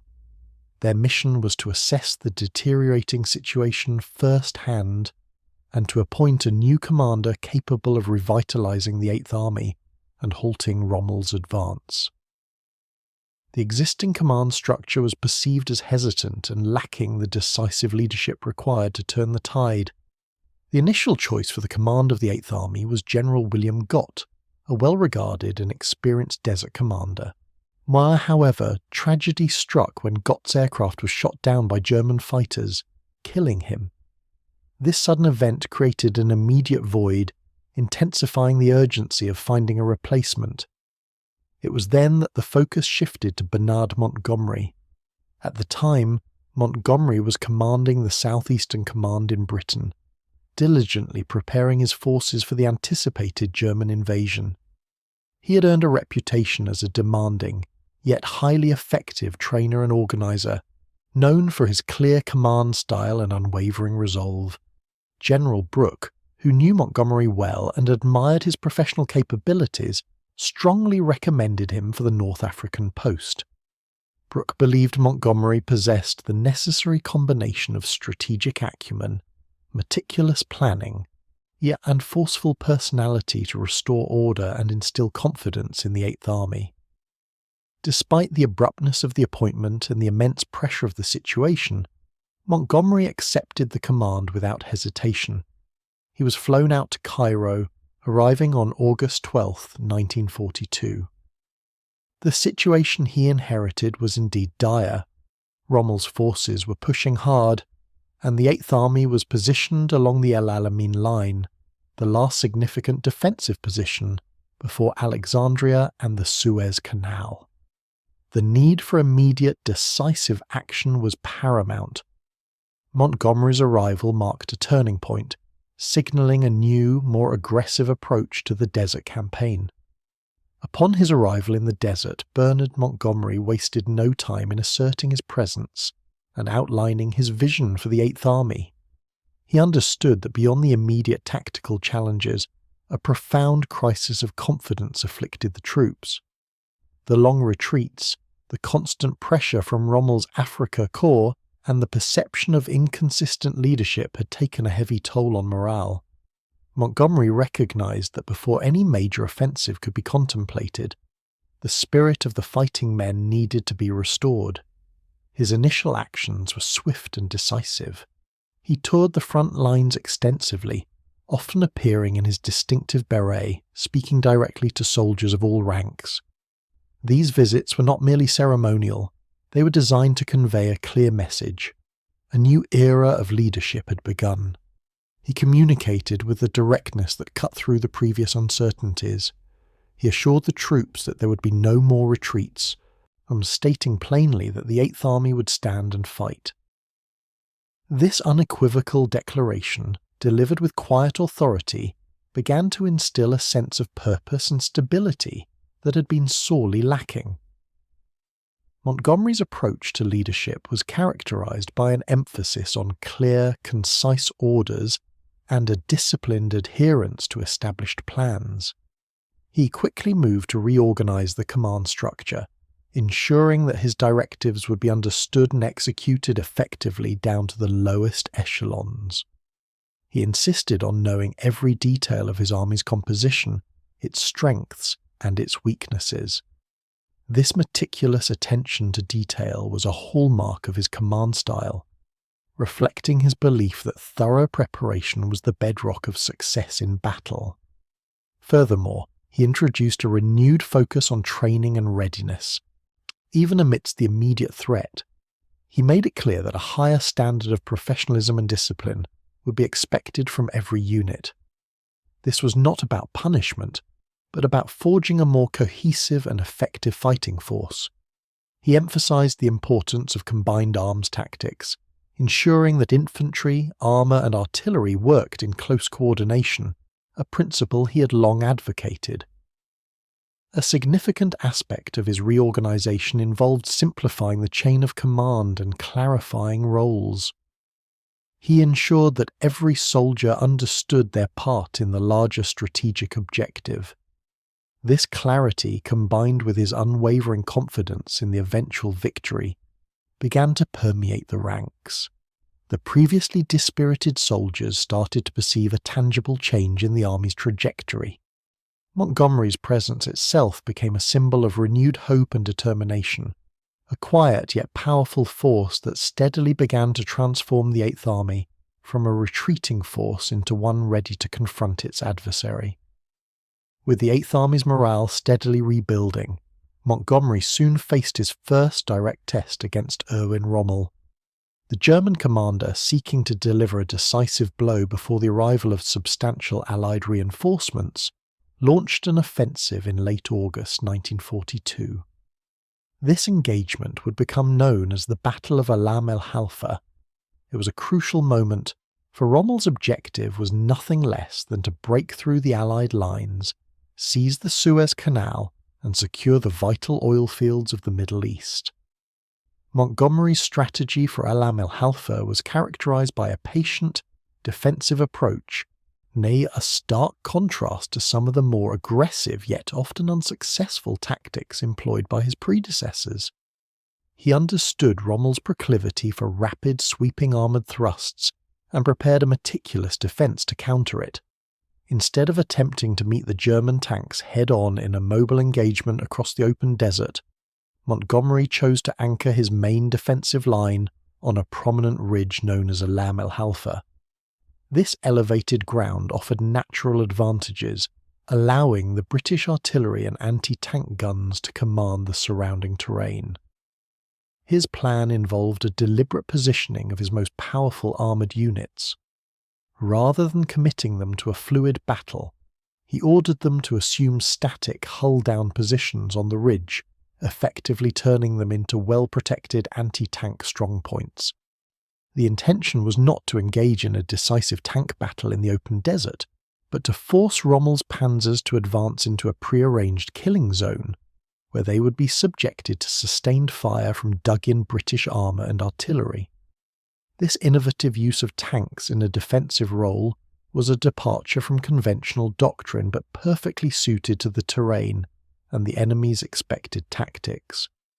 As Rommel's forces, particularly the powerful Panzer Army Africa, began their advance, they encountered fierce resistance.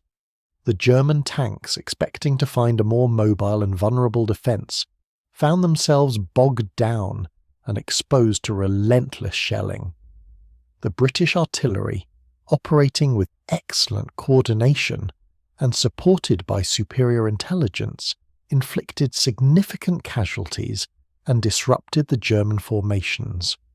The Royal Air Force also played a vital role, maintaining air superiority and relentlessly bombing the Axis supply lines and forward units. The battle raged for several days, but Rommel's offensive gradually lost momentum. His tanks, unable to break through the fortified positions on Alam el Halfa and suffering heavy losses, were forced to withdraw.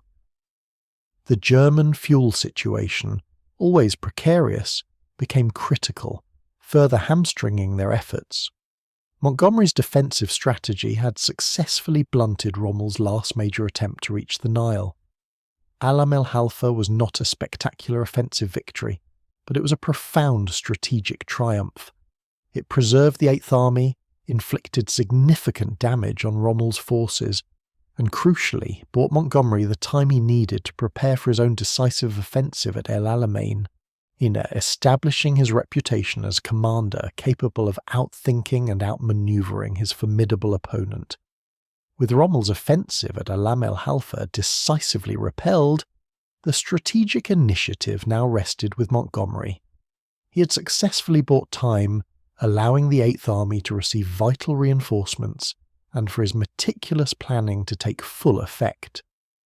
What followed was the Second Battle of El Alamein, an engagement that would fundamentally alter the course of the war in North Africa and become a defining moment in Montgomery's career. Montgomery's preparations for El Alamein were exhaustive, reflecting his core belief in thoroughness. He understood that a frontal assault against Rommel's well-entrenched positions, fortified by extensive minefields, would be costly.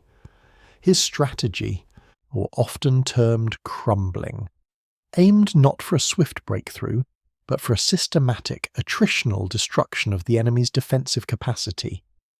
The objective was to grind down Rommel's forces, both physically and psychologically, through sustained pressure. The battle commenced on the evening of October the 23rd, 1942, with an artillery barrage of unprecedented scale in the Desert War. Over 1,000 guns unleashed a torrent of shells onto the Axis lines, creating a deafening roar and a terrifying spectacle. This thunderous bombardment served multiple purposes: to soften up the enemy defences, to clear pathways through the minefields, and to sow confusion among the German and Italian troops. The sheer volume of fire was designed to overwhelm the defenders and signal the absolute commitment of the Eighth Army to this offensive. Following the initial barrage, the infantry advanced, tasked with clearing lanes through the vast minefields, often under intense enemy fire. This dangerous work was critical for the subsequent movement of the armoured divisions. Montgomery's plan involved a series of concentrated thrusts designed to create narrow breaches in the enemy's front. Rather than dispersing his forces, he concentrated his strength at specific points, aiming to punch holes through the Axis lines. The battle was a prolonged and brutal affair, lasting for nearly 2 weeks. The crumbling strategy meant that progress was often slow and hard-won. Rommel, despite his dwindling resources, mounted fierce counterattacks, particularly with his panzer divisions. However, Montgomery's forces, now well supplied and with superior air cover, were able to absorb these blows and maintain pressure.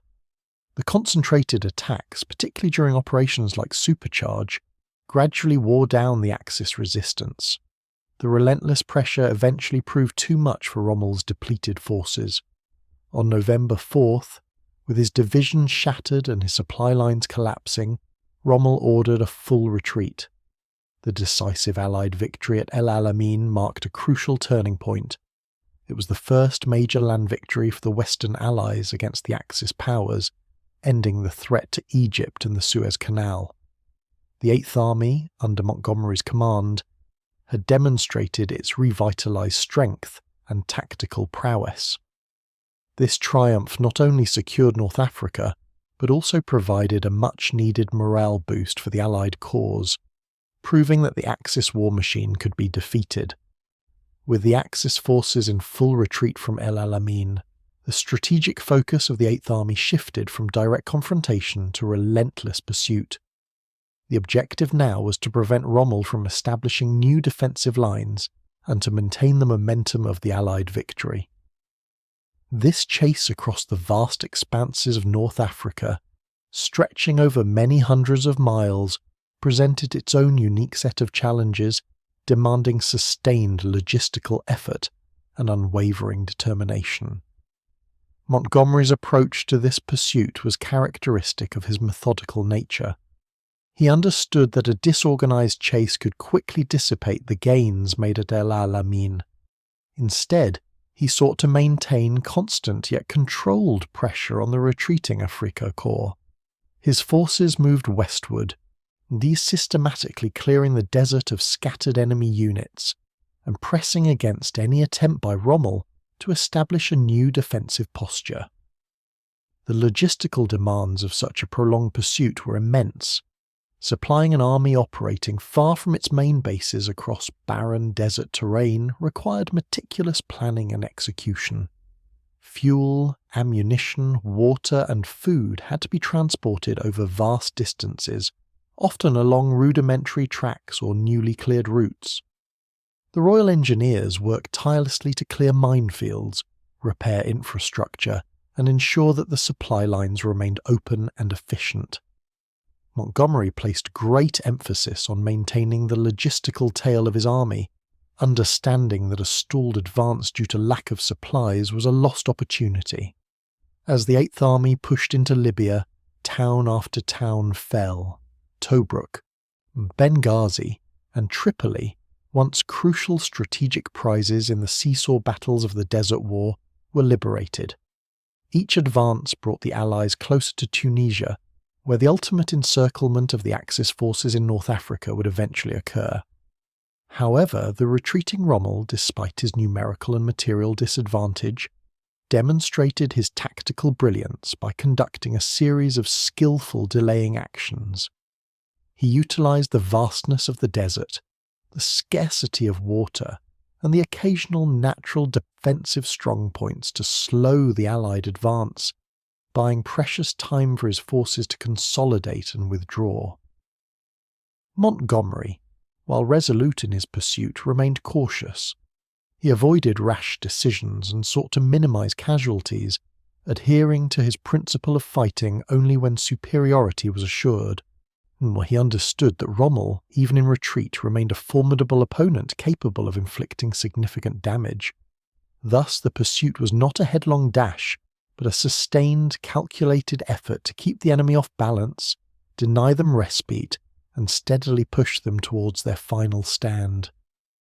The journey across Libya was a testament to the endurance of the Eighth Army and the organisational capabilities of its command.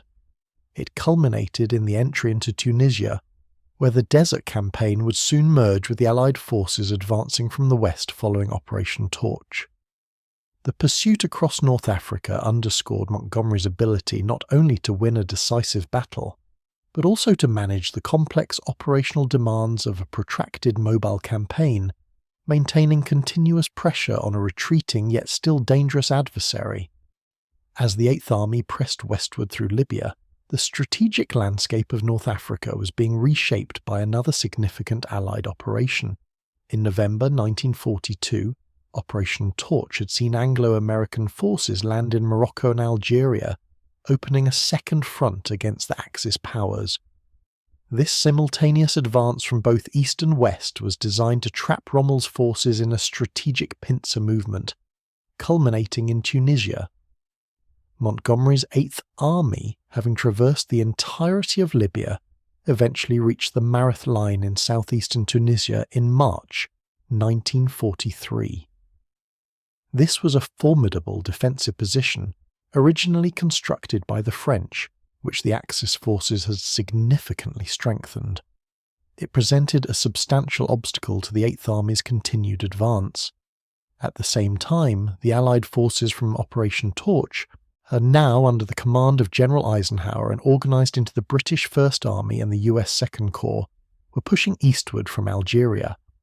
The link-up between these two converging Allied forces marked a pivotal moment in the campaign. The Eighth Army, having secured the eastern approaches, now faced the challenge of breaking through the Mareth Line. Montgomery orchestrated a complex assault, employing a flanking manoeuvre through the Tebaga Gap, combined with a frontal attack. This coordinated effort, supported by heavy air cover and artillery, eventually succeeded in breaching the Axis defences, forcing a further retreat. Throughout the final phases of the campaign, Montgomery maintained his characteristic emphasis on meticulous planning and thorough preparation. He meticulously studied the terrain, assessed enemy dispositions, and ensured his troops were well supplied and prepared for each engagement. His steady approach ensured that the Eighth Army continued to inflict heavy losses on the Axis forces while minimising their own. By early May 1943, the Axis forces, now cornered in a shrinking pocket around Tunis and Bizerte, found themselves facing overwhelming Allied superiority.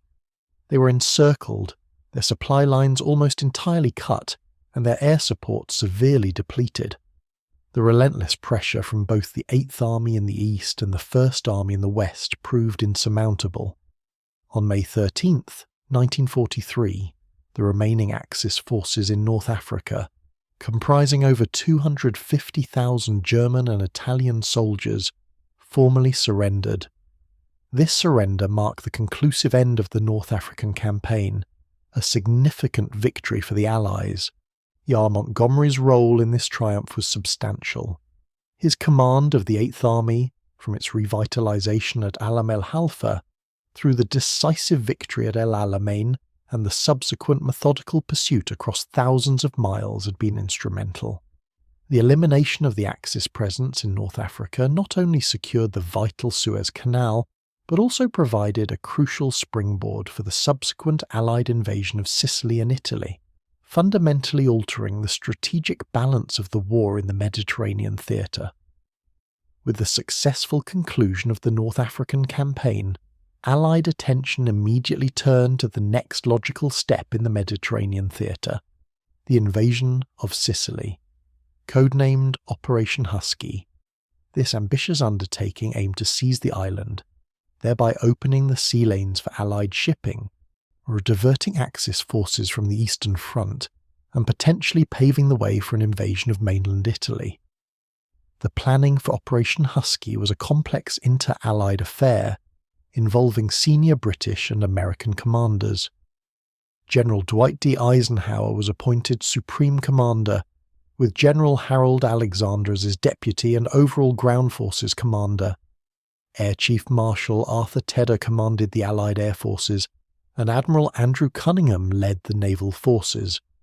Montgomery, still commanding the British Eighth Army, was assigned a pivotal role, as was Lieutenant General George S. Patton, leading the newly formed American Seventh Army. From the outset, significant disagreements arose regarding the strategic approach for the invasion. The initial Anglo-American plan, largely shaped by American staff, envisioned landings spread across the southeastern and western coasts of Sicily. This approach aimed to secure key ports rapidly and create a broad front. However, Montgomery, drawing on his experiences in North Africa, strongly opposed this dispersed landing strategy. Montgomery argued vehemently that the proposed plan was too diffuse, risked allowing Axis forces to defeat Allied landings in detail, and would complicate logistics and mutual support between the landing forces. He advocated for a more concentrated landing on the southeastern corner of the island, with both the American and British armies landing in close proximity. His reasoning was rooted in his conviction that concentration of force was paramount, particularly in the critical initial phases of an amphibious operation. He believed that a focused landing would allow for the swift capture of the main ports, Syracuse and Augusta, and the nearby airfields, providing a secure base for further operations. His proposed plan placed the British Eighth Army on the eastern side, pushing north towards Messina, while the American Seventh Army would land to their west, protecting the flank and then driving northwestward. This alignment would concentrate Allied power against the most likely Axis counterattacks and facilitate mutual support. These discussions were often animated, reflecting the differing operational philosophies and personalities of the commanders involved. Patton, known for his aggressive and expansive operational concepts, initially favoured a more wide-ranging advance. However, Montgomery's persistent and detailed arguments, emphasising the practicalities of amphibious assault and the need for concentrated power, eventually swayed the decision-makers. General Alexander ultimately endorsed a revised plan that largely incorporated Montgomery's proposals for a concentrated landing in the southeast.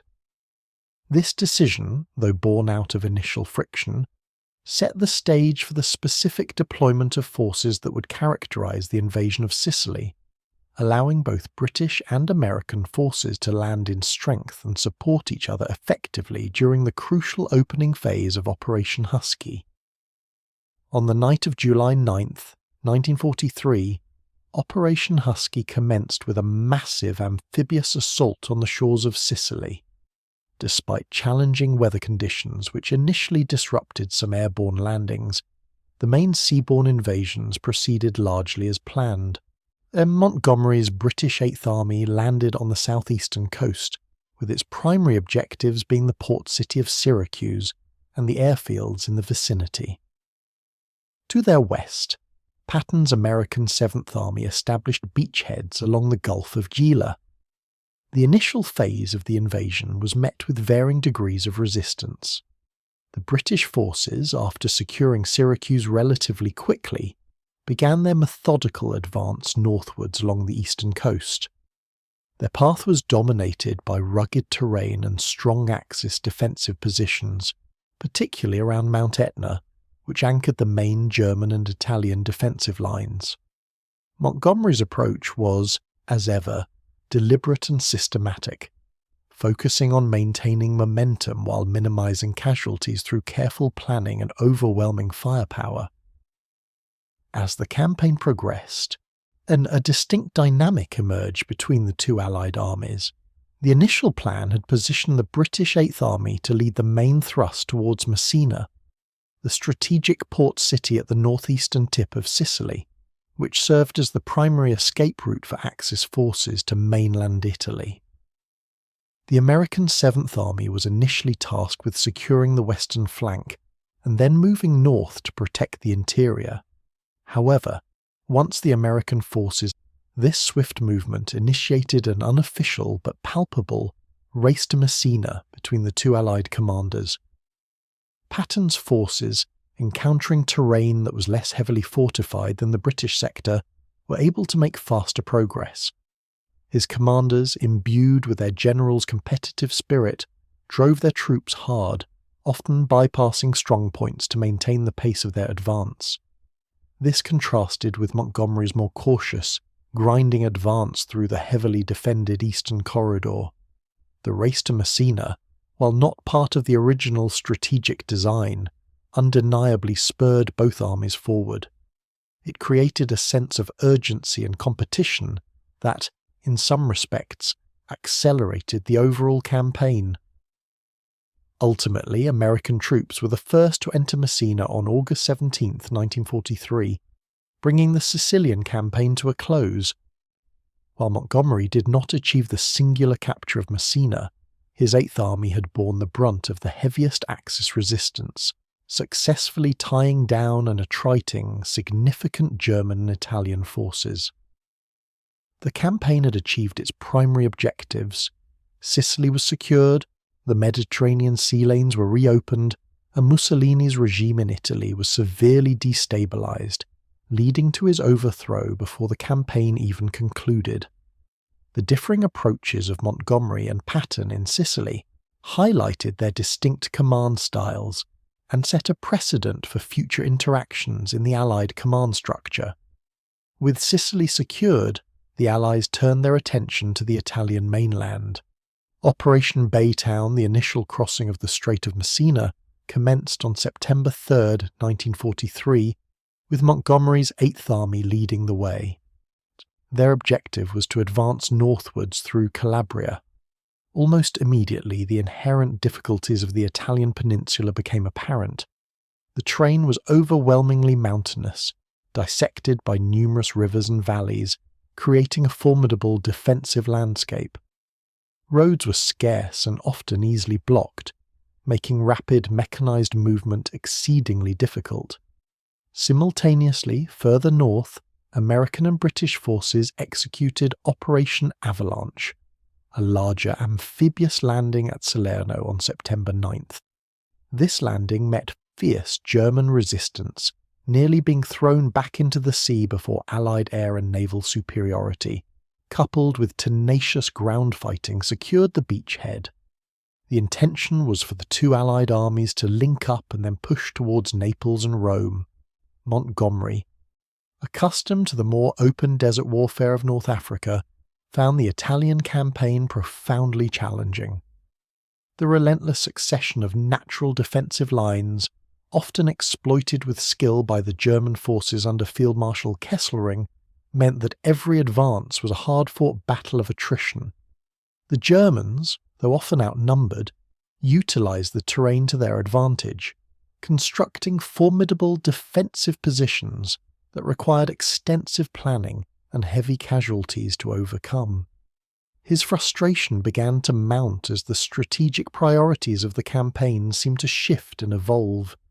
Initially, the invasion of Italy was seen as a way to draw German divisions away from the Eastern Front and to knock Italy out of the war.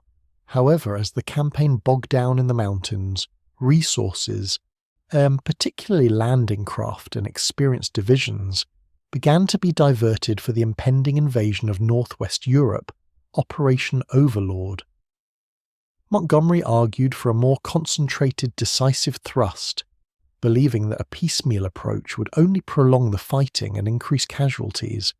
He expressed concerns that the Allied effort in Italy was becoming a secondary theatre, starved of the resources necessary to achieve a swift victory.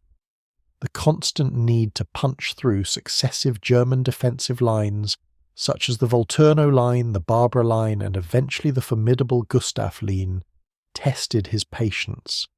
He viewed the slow, grinding nature of the advance as strategically unsound, especially when weighed against the larger objective of defeating Germany in the West. The slow pace, the difficult terrain, and the increasingly apparent limitations on available resources led to a growing dissatisfaction within Montgomery, regarding the direction of the Italian campaign. He felt that the Allied forces were becoming entangled in a prolonged and costly attritional battle rather than executing the swift, decisive operations he preferred. This period marked a significant point in his career, as his strategic vision began to diverge more sharply from that of some of his Allied counterparts, particularly as the focus increasingly shifted towards the planning for the cross-channel invasion. The frustrations of the Italian campaign for Bernard Montgomery were not to last indefinitely. In late 1943, a significant change in his command was orchestrated. It was decided that his particular talents would be better utilized in the planning and execution of the most ambitious amphibious assault in history, the invasion of Northwest Europe, codenamed Operation Overlord. Thus, in December 1943, he was recalled from Italy and returned to England. Upon his arrival, Montgomery was appointed Commander-in-Chief of the 21st Army Group. This was a monumental responsibility, as it placed him in direct command of all Allied ground forces during the initial phases of the D-Day landings. His remit extended to the American First Army and the British Second Army, a testament to the high regard in which his leadership and planning capabilities were held despite the recent challenges in Italy. The task awaiting him was immense. The planning for Operation Overlord had been ongoing for some time, but Montgomery's arrival brought a fresh perspective and a characteristic insistence on thoroughness. He immediately immersed himself in the existing plans, scrutinizing every detail with his customary meticulousness. His first major contribution was to advocate for a significant expansion of the landing frontage. The initial proposals, he argued, were too narrow, risking congestion on the beaches and insufficient space for the rapid build-up of forces needed to break out of the beachhead. He pushed for a broader assault, incorporating more landing beaches and a greater number of divisions in the initial wave. This expansion was crucial, ultimately leading to the five-beach assault that characterized D-Day. Montgomery also emphasized the need for overwhelming air superiority, robust naval gunfire support, and a sustained logistical effort to ensure that the ground forces would not outrun their supplies. He understood that the success of the invasion hinged not just on getting ashore, but on rapidly establishing a secure foothold and then breaking out into the Norman countryside. His experience from North Africa and Sicily had reinforced his belief in the importance of combined arms operations and the meticulous coordination of air, land, and sea power. His presence brought a renewed sense of purpose and direction to the planning staff. He was known for his demanding nature and his clear articulation of objectives. He worked closely with his American counterparts, forging relationships that would be critical in the coming months, even amidst the inevitable differences in command style and strategic outlook. The winter of 1943 and the spring of 1944 became a period of intense preparation, with Montgomery at the heart of the operational design for the ground battle that would follow the initial landings. His task was to take the conceptual framework of Overlord and transform it into a detailed, actionable plan that would guide hundreds of thousands of men onto the beaches of Normandy and into the heart of occupied France. The meticulously planned moment arrived on June 6, 1944. After months of intense preparation and a brief weather-induced delay, Operation Overlord commenced. This was D-Day, the largest amphibious invasion in history, a pivotal event in the Second World War.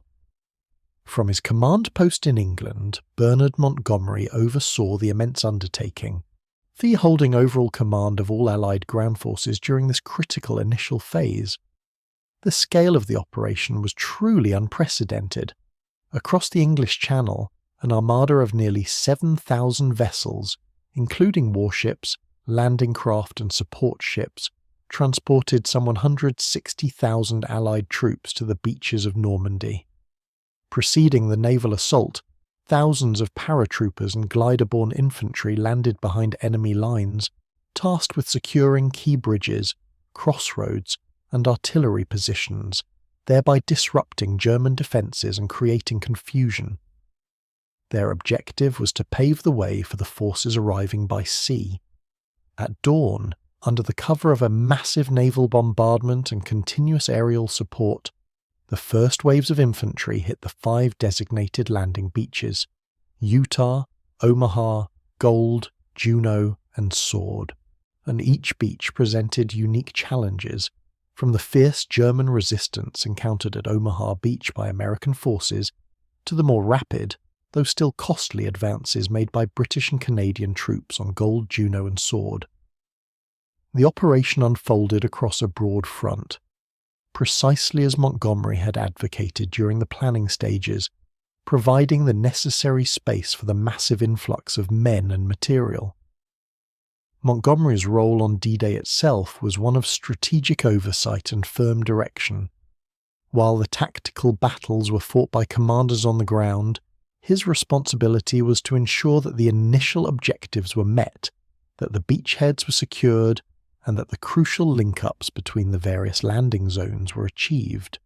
He maintained constant communication with his corps and divisional commanders, receiving updates and issuing orders as the complex battle unfolded. His calm demeanour, even amidst the inherent chaos of such a vast undertaking, was a steadying influence on his staff and commanders. The success of the initial landings, despite heavy casualties in some sectors, was a testament to the extensive planning, the bravery of the Allied soldiers, sailors and airmen, and the logistical genius that brought such a force to bear on the shores of France. The beachheads were established. The first vital step in the liberation of Western Europe had been taken, and Montgomery's command had successfully orchestrated the initial, critical phase of the ground campaign. The focus would now shift from landing to consolidating and expanding the Allied presence in Normandy. With the beachhead secured, now the Allied forces faced the formidable task of breaking out of Normandy. The terrain itself, characterized by dense hedgerows known as the bocage, transformed the battlefield into a maze of small enclosed fields, perfect for defensive operations and ambush. This landscape would contribute significantly to the attritional nature of the campaign, favouring the defender and slowing the Allied advance. At the heart of the British and Canadian sector lay the city of Caen, a crucial strategic objective. Situated on the Orne River, with relatively open terrain to its east, Caen was a vital communication hub and a gateway to the more favourable ground beyond. Montgomery had initially hoped to capture Caen swiftly on D-Day itself, a goal that proved overly optimistic in the face of determined German resistance. The Germans, understanding its importance, committed their most formidable panzer divisions to its defence, turning the area into a focal point of intense, protracted combat. The battle for Caen became a prolonged and costly struggle. For weeks, the British and Canadian armies engaged in a series of grinding offensives designed to encircle and eventually capture the city. Operations such as Perch, Epsom, Goodwood, and Atlantic were launched, each involving heavy fighting, significant tank battles, and devastating artillery bombardments. The fighting was characterized by fierce German counterattacks and a stubborn refusal to yield ground, often against superior Allied numbers and air power. The city itself was largely reduced to rubble, a testament to the ferocity of the combat. Montgomery's strategic rationale for the sustained effort around Caen was multifaceted. By continuously pressing the German forces in the British sector, he aimed to draw the bulk of the German armour and elite infantry divisions towards his front. This concentration of German strength around Caen, he reasoned, would prevent them from reinforcing the American sector to the west, where the terrain was less restrictive and where a major breakout operation was being planned. The British and Canadians, therefore, effectively acted as an anvil, holding the German hammer in place, even as they suffered substantial casualties. This attritional approach, while strategically sound in retrospect, led to heavy losses for the British and Canadian forces and often frustrated Allied commanders who desired a more rapid advance. The slow progress around Caen generated criticism of Montgomery, yet his steadfast focus remained on the larger strategic picture, to wear down the German forces and enable a decisive breakthrough elsewhere. The fighting for Caen was a brutal, grinding affair, but it served a critical purpose in shaping the overall Normandy campaign, eventually allowing for the breakthrough that would lead to the liberation of France. While the British and Canadian forces continued their deliberate grinding operations around Caen, drawing the concentrated German defences, the American sector to the west prepared for a decisive offensive. The bocage had presented significant challenges for the American advance as well, but the strategic decision to pin down German armoured divisions on the eastern flank created an opportunity. This opportunity was seized with Operation Cobra. Operation Cobra was launched on July 25, 1944, under the command of Lieutenant General Omar Bradley. It began with an unprecedented aerial bombardment, concentrating thousands of Allied heavy bombers on a narrow front near Saint-Lô. This intense carpet bombing was intended to pulverize German defences, creating a path for the American armoured divisions to punch through. Despite some friendly fire incidents, the bombing shattered the German front lines, creating disorganization and demoralization. Following the aerial assault, American mechanized infantry and armoured divisions surged forward. The initial breakthrough was slow, but once the American forces cleared the immediate defensive belt, they began to move with increasing speed. General George S. Patton's newly activated Third Army, which had been held in reserve, was unleashed through the breach. His armoured columns executed a rapid drive south and west, bypassing pockets of German resistance and exploiting the open ground beyond the bocage.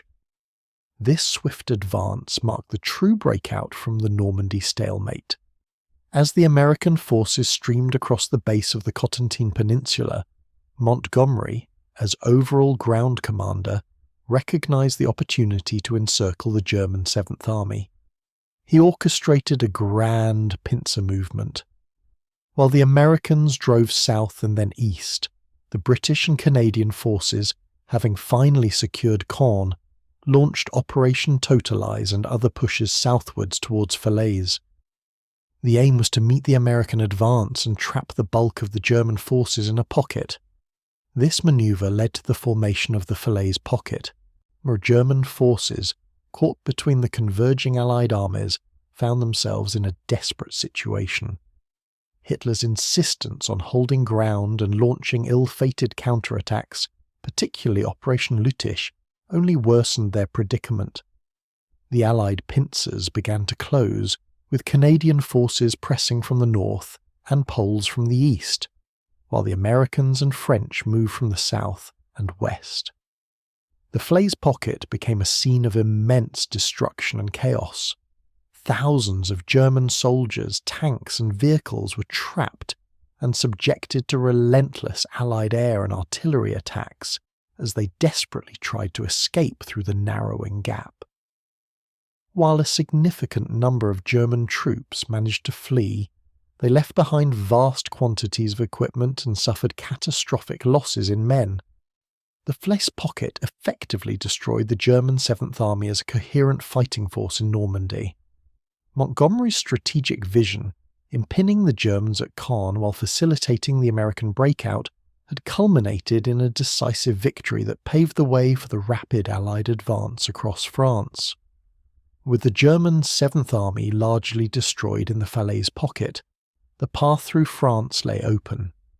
The Allied armies, no longer constrained by the dense bocage or a concentrated enemy defence, began a swift and exhilarating advance. It was a period of rapid movement, a stark contrast to the grinding attrition of Normandy. The logistical challenges were immense, stretching supply lines back to the Normandy beaches, but the momentum was palpable. Yet the speed of the advance often outpaced German attempts to establish new defensive lines. Entire divisions, shattered and disorganized, retreated in disarray, leaving behind vast quantities of equipment. The nature of the war had shifted dramatically. From a static, positional conflict, it transformed into a war of maneuver, with armoured spearheads racing across the French countryside.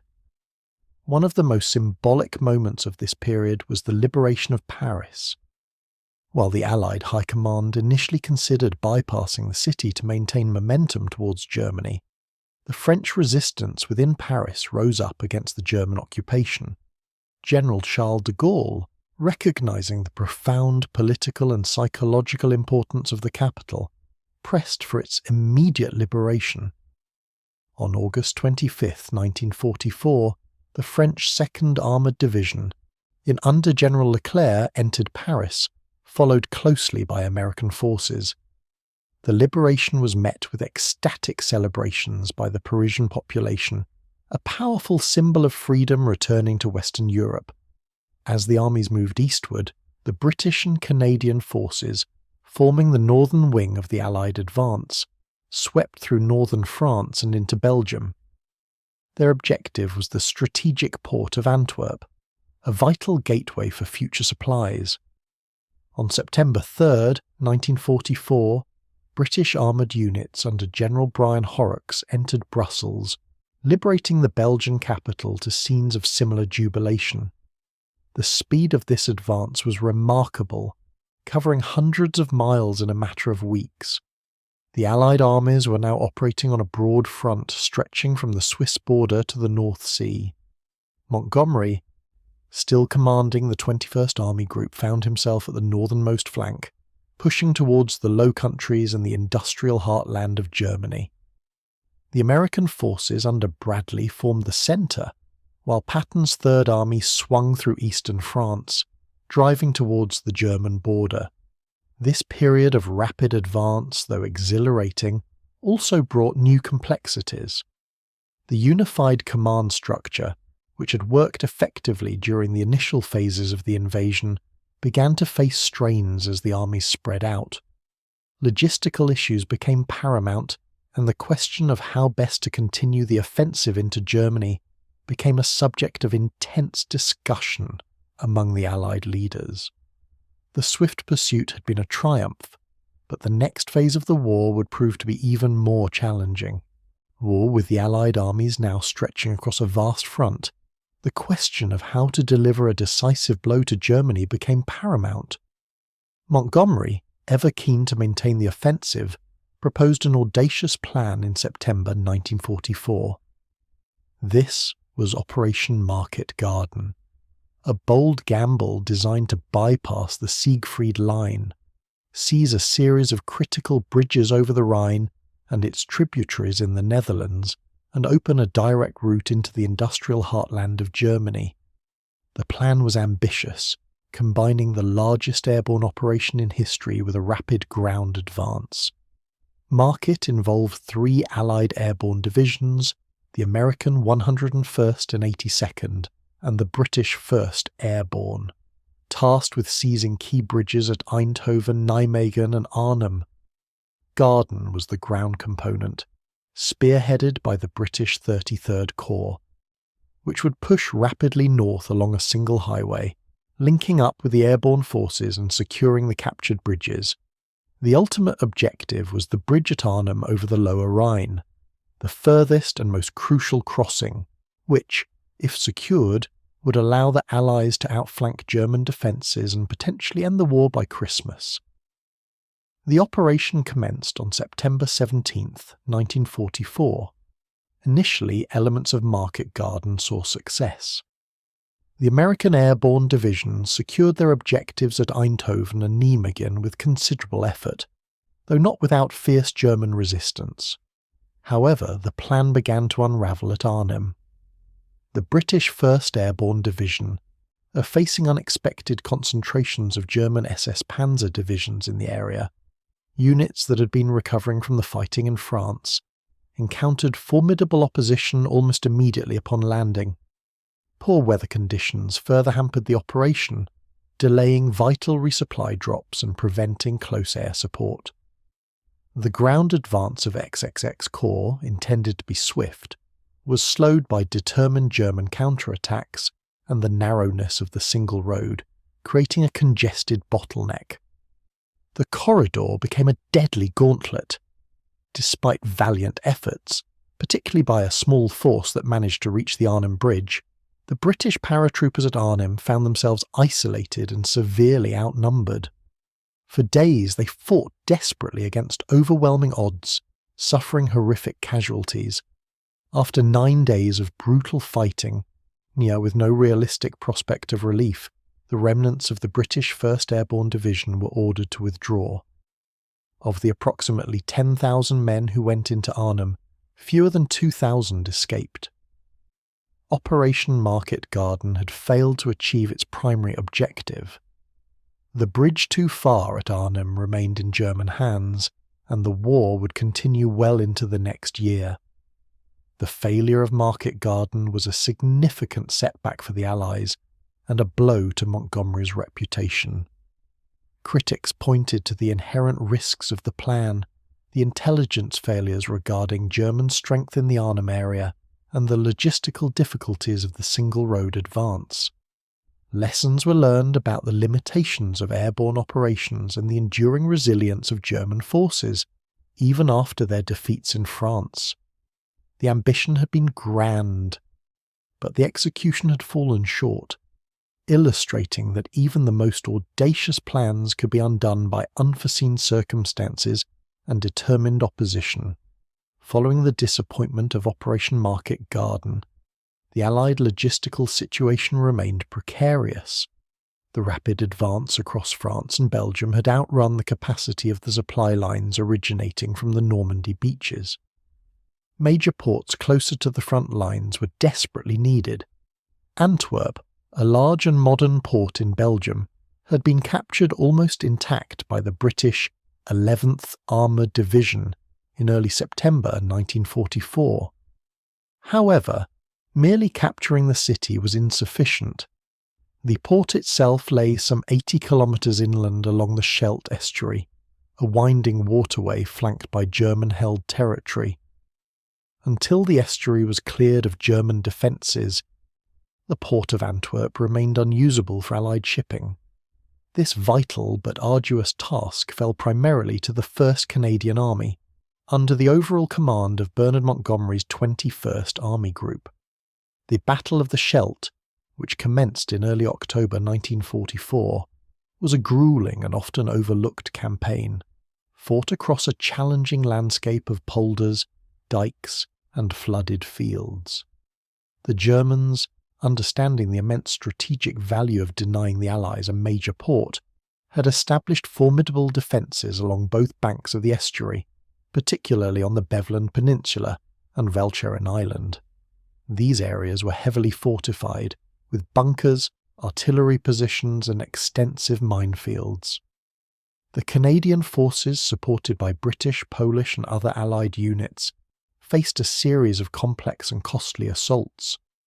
The terrain favoured the defenders, who could flood vast areas, creating impassable swamps and funneling attackers into narrow, exposed causeways. The fighting was characterised by brutal close-quarters combat, often resembling the trench warfare of an earlier conflict. Advances were measured in metres, and casualties mounted steadily. One of the most challenging phases was the assault on Walcheren Island, a heavily fortified German stronghold guarding the mouth of the estuary. To neutralise its defences, the Allies employed a daring strategy involving amphibious landings and air bombardment to breach the island's sea dikes, deliberately flooding large sections of the island. This flooding, while devastating for the local population, exposed German positions and allowed for combined infantry and specialised assault vehicle attacks. By early November 1944, after weeks of relentless fighting, the last German strongholds on Walcheren were finally overcome. The Scheldt estuary was cleared, and German naval mines, which had been laid throughout the waterway, were systematically swept by Allied minesweeping flotillas. On November 28th, the first Allied convoy, led by the Canadian-built freighter SS Fort Cataraqui, steamed into the port of Antwerp, signalling a monumental victory. The opening of Antwerp was a logistical lifeline for the Allied armies. It dramatically shortened supply lines, allowing for the sustained delivery of vast quantities of men, equipment, and materiel directly to the front. This immense logistical advantage was absolutely crucial for the final push into Germany, and its strategic importance cannot be overstated. Though the bitter fighting to achieve it often remains in the shadow of other more dramatic campaigns. As the Allied armies consolidated their positions along the Western Front in late 1944, a period of relative calm settled, though punctuated by continued fighting. The logistical challenges were gradually being overcome, and plans for a final push into Germany were being formulated. However, this period of anticipation was abruptly shattered on December 16th, 1944, when the German Wehrmacht launched a massive, unexpected counteroffensive through the densely forested Ardennes region of Belgium and Luxembourg. This audacious operation, known as the Ardennes Offensive to the Germans and later as the Battle of the Bulge to the Allies, aimed to split the Allied lines, seize the port of Antwerp and force a negotiated peace. The German attack achieved considerable initial surprise, exploiting a thinly held sector of the American lines and poor weather conditions that grounded Allied air superiority. German panzer divisions operating with a renewed, desperate vigour punched deep into the Allied front, creating a large salient, or bulge, in the lines. Confusion and disarray spread through parts of the Allied command as the scale and audacity of the German offensive became apparent. American units, though often fighting valiantly, were initially overwhelmed in many sectors. In response to this grave crisis, General Dwight D. Eisenhower, the Supreme Allied Commander, made a critical decision. He temporarily placed the American 1st and 9th Armies, which were on the northern shoulder of the German penetration, and under the command of Field Marshal Bernard Montgomery. This move was intended to consolidate command and bring Montgomery's reputation for methodical planning and defensive stability to bear on the most threatened sector. Montgomery quickly moved his tactical headquarters south and began to organize the defense. His immediate priorities were to restore order, establish a coherent defensive line, and prevent further German advances, particularly towards the vital Allied supply depots and communication hubs. He ordered American units to hold their ground, regroup, and prepare for counterattacks. His calm and authoritative presence, even in the midst of chaos, helped to steady nerves and instill confidence among the American troops now under his command. While American forces further south, notably at Bastogne, conducted heroic defensive stands, Montgomery focused on solidifying the northern flank of the Bulge. He reorganized units, ensured the flow of supplies, and prepared for the eventual counter-offensive. His approach was, as ever, methodical and unhurried, emphasizing the importance of securing flanks and maintaining reserves. Though his public pronouncements later caused some friction with American commanders, his operational leadership during this critical phase was instrumental in containing the German thrust. The Battle of the Bulge ultimately exhausted Germany's remaining offensive capabilities. The Allied lines held, and by mid-January 1945, the Bulge had been largely eliminated through a coordinated Allied counterattack. Montgomery's role in stabilizing the northern front, re-establishing command and control, and setting the conditions for the eventual Allied advance was a significant contribution to the defeat of Germany's last major offensive in the West. With the German Ardennes offensive decisively repelled, the initiative firmly returned to the Allied forces. The winter months of early 1945 saw the Allies methodically pushing towards Germany's final natural defensive barrier in the west, the Rhine River. This formidable waterway, broad and fast-flowing, presented a significant obstacle. deeply ingrained in German military thinking as an impregnable line. Crossing it would symbolize a decisive breakthrough and the beginning of the end for the Third Reich. Field Marshal Montgomery's 21st Army Group was tasked with one of the primary crossings in the northern sector. His meticulous planning, a hallmark of his command, was once again evident in the preparations for Operation Plunder. This grand assault, scheduled for late March 1945, was conceived as a coordinated land and airborne operation, designed to overwhelm German defences and establish a secure bridgehead on the eastern bank of the Rhine. Operation Plunder commenced on the night of March 23, 1945. Under the cover of an intense artillery barrage, British and American ground forces began their assault crossings in amphibious vehicles and assault boats. The sheer volume of fire was designed to suppress German resistance, which, though often determined, was increasingly disorganized and depleted. Simultaneously, in an unprecedented daylight airborne operation known as Operation Varsity, thousands of British and American paratroopers and glider-borne infantry descended behind German lines.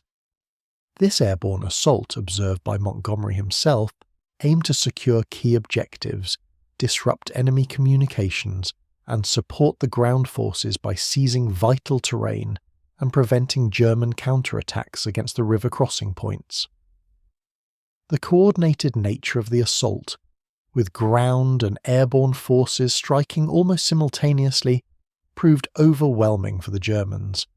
The element of surprise, though limited by the extensive preparations, was effectively utilised. Allied air superiority was absolute, preventing any significant German air response and providing crucial close air support.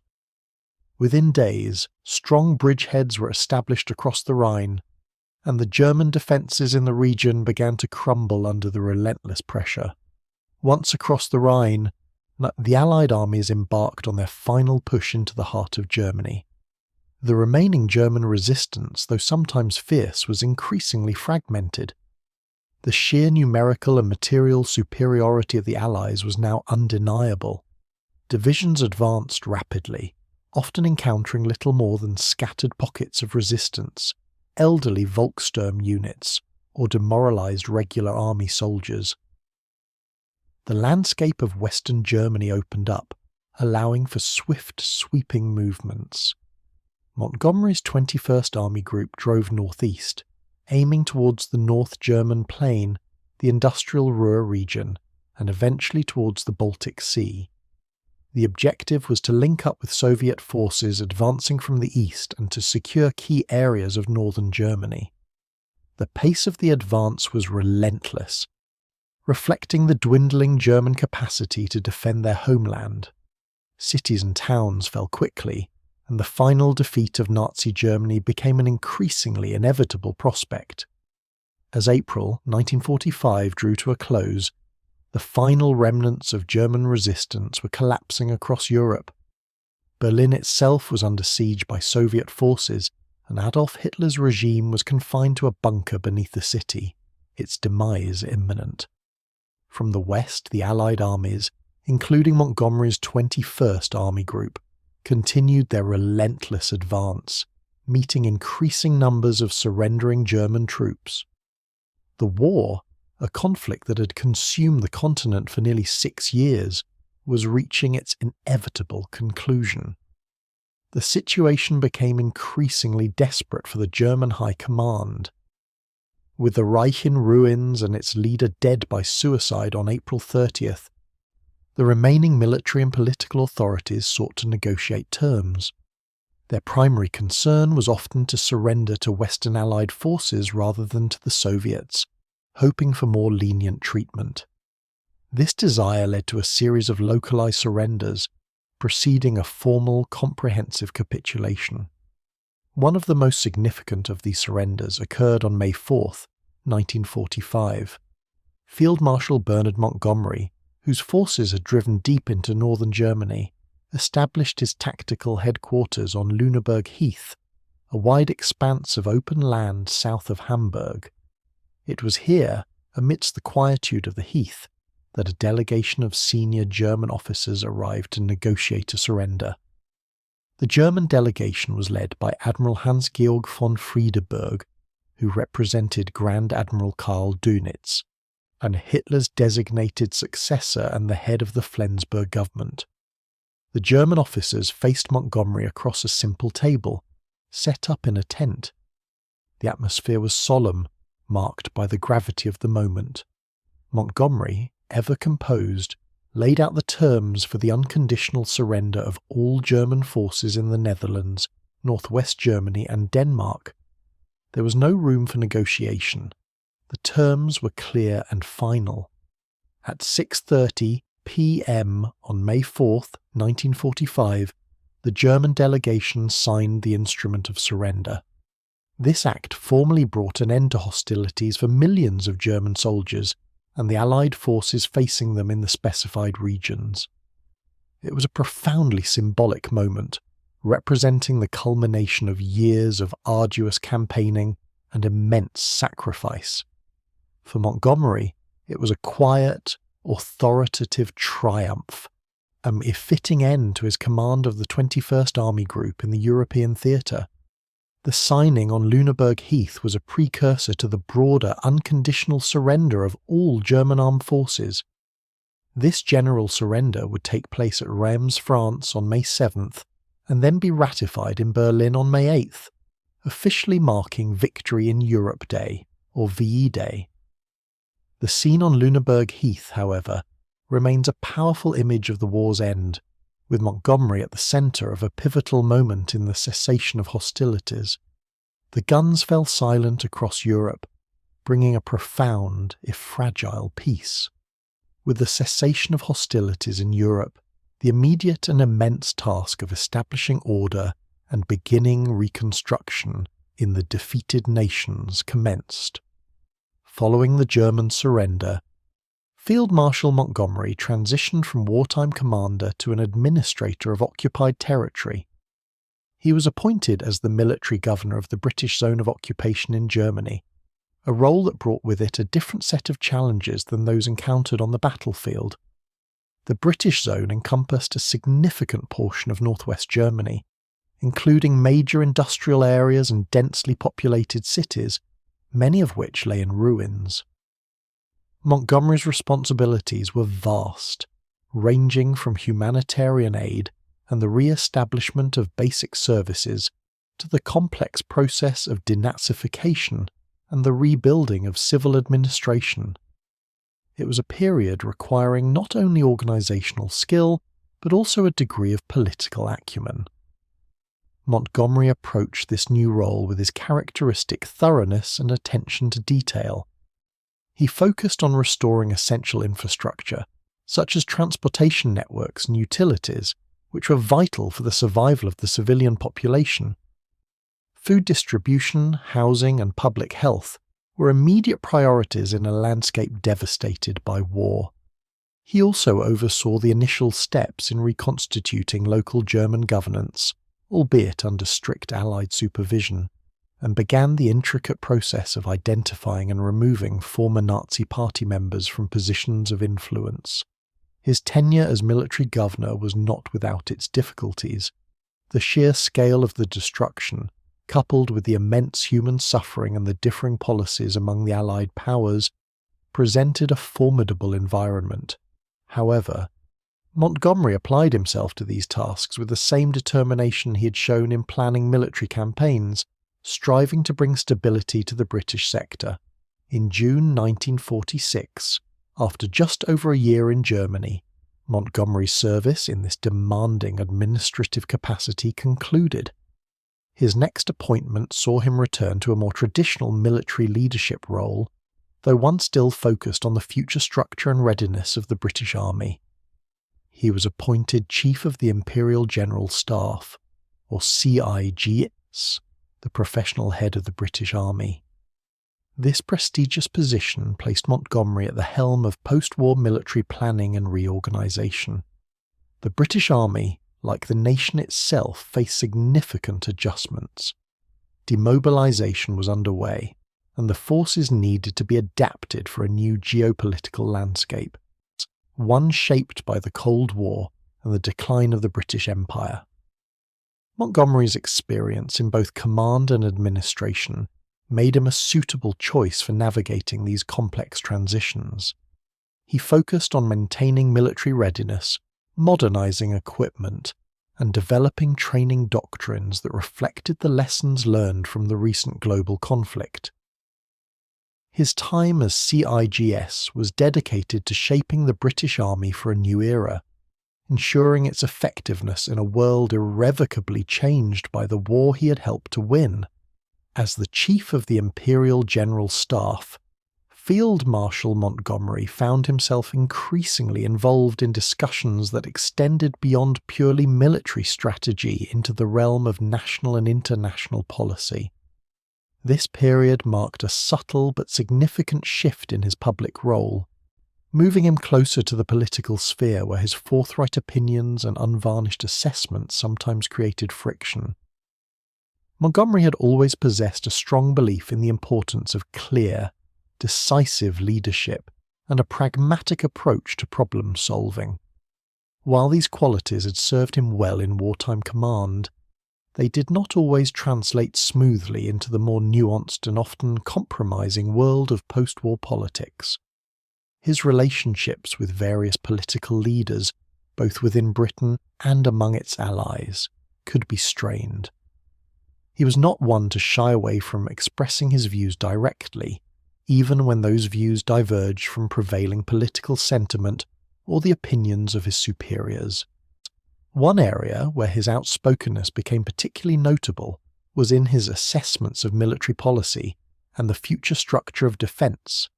As Britain grappled with economic recovery and the complexities of a new global order, difficult decisions had to be made regarding the size, funding, and deployment of its armed forces. Montgomery, ever focused on preparedness and efficiency, often voiced strong opinions on these matters, advocating for what he believed were the necessary measures to maintain a robust and effective military. His views on inter-service cooperation and the optimal organisation of military command also drew attention. He was a proponent of clear lines of authority and unified command, principles he had championed during the war. These ideas, while rooted in his operational experience, could sometimes clash with the organisational structures and political considerations of peacetime. Furthermore, Montgomery's public persona, cultivated during the war as a decisive and somewhat austere figure, continued to shape perceptions. While admired by many, his perceived lack of diplomatic finesse in certain situations could lead to misunderstandings or resentment among political figures accustomed to more subtle forms of communication. He remained a figure who inspired strong opinions, both positive and negative, even as he navigated the complexities of post-war reconstruction and the evolving nature of military leadership. His tenure as CIGS saw him not only rebuilding the British Army, but also engaging with the broader strategic questions of the day, including the emerging Cold War and Britain's role within new alliances. He participated in discussions that laid the groundwork for future defence arrangements, always bringing a pragmatic and often unyielding perspective to the table. These engagements cemented his position as a significant voice in post-war British military thinking, even as they occasionally highlighted the challenges of transitioning a celebrated wartime commander into a more politically exposed role. Following his tenure as Chief of the Imperial General Staff, Bernard Montgomery embarked upon a new and significant chapter in his distinguished career, one that placed him at the heart of the nascent Western defence architecture. In 1951, he was appointed Deputy Supreme Allied Commander Europe, or DSA-CEUR, within the newly formed North Atlantic Treaty Organisation, commonly known as NATO. This appointment represented a pivotal moment not only for Montgomery, but for the collective security of Western Europe in the face of emerging geopolitical tensions. The formation of NATO in 1949 had been a direct response to the escalating Cold War and the perceived threat from the Soviet Union. It marked an unprecedented commitment among its member states to mutual defence, a departure from traditional alliances that typically formed only in times of declared war.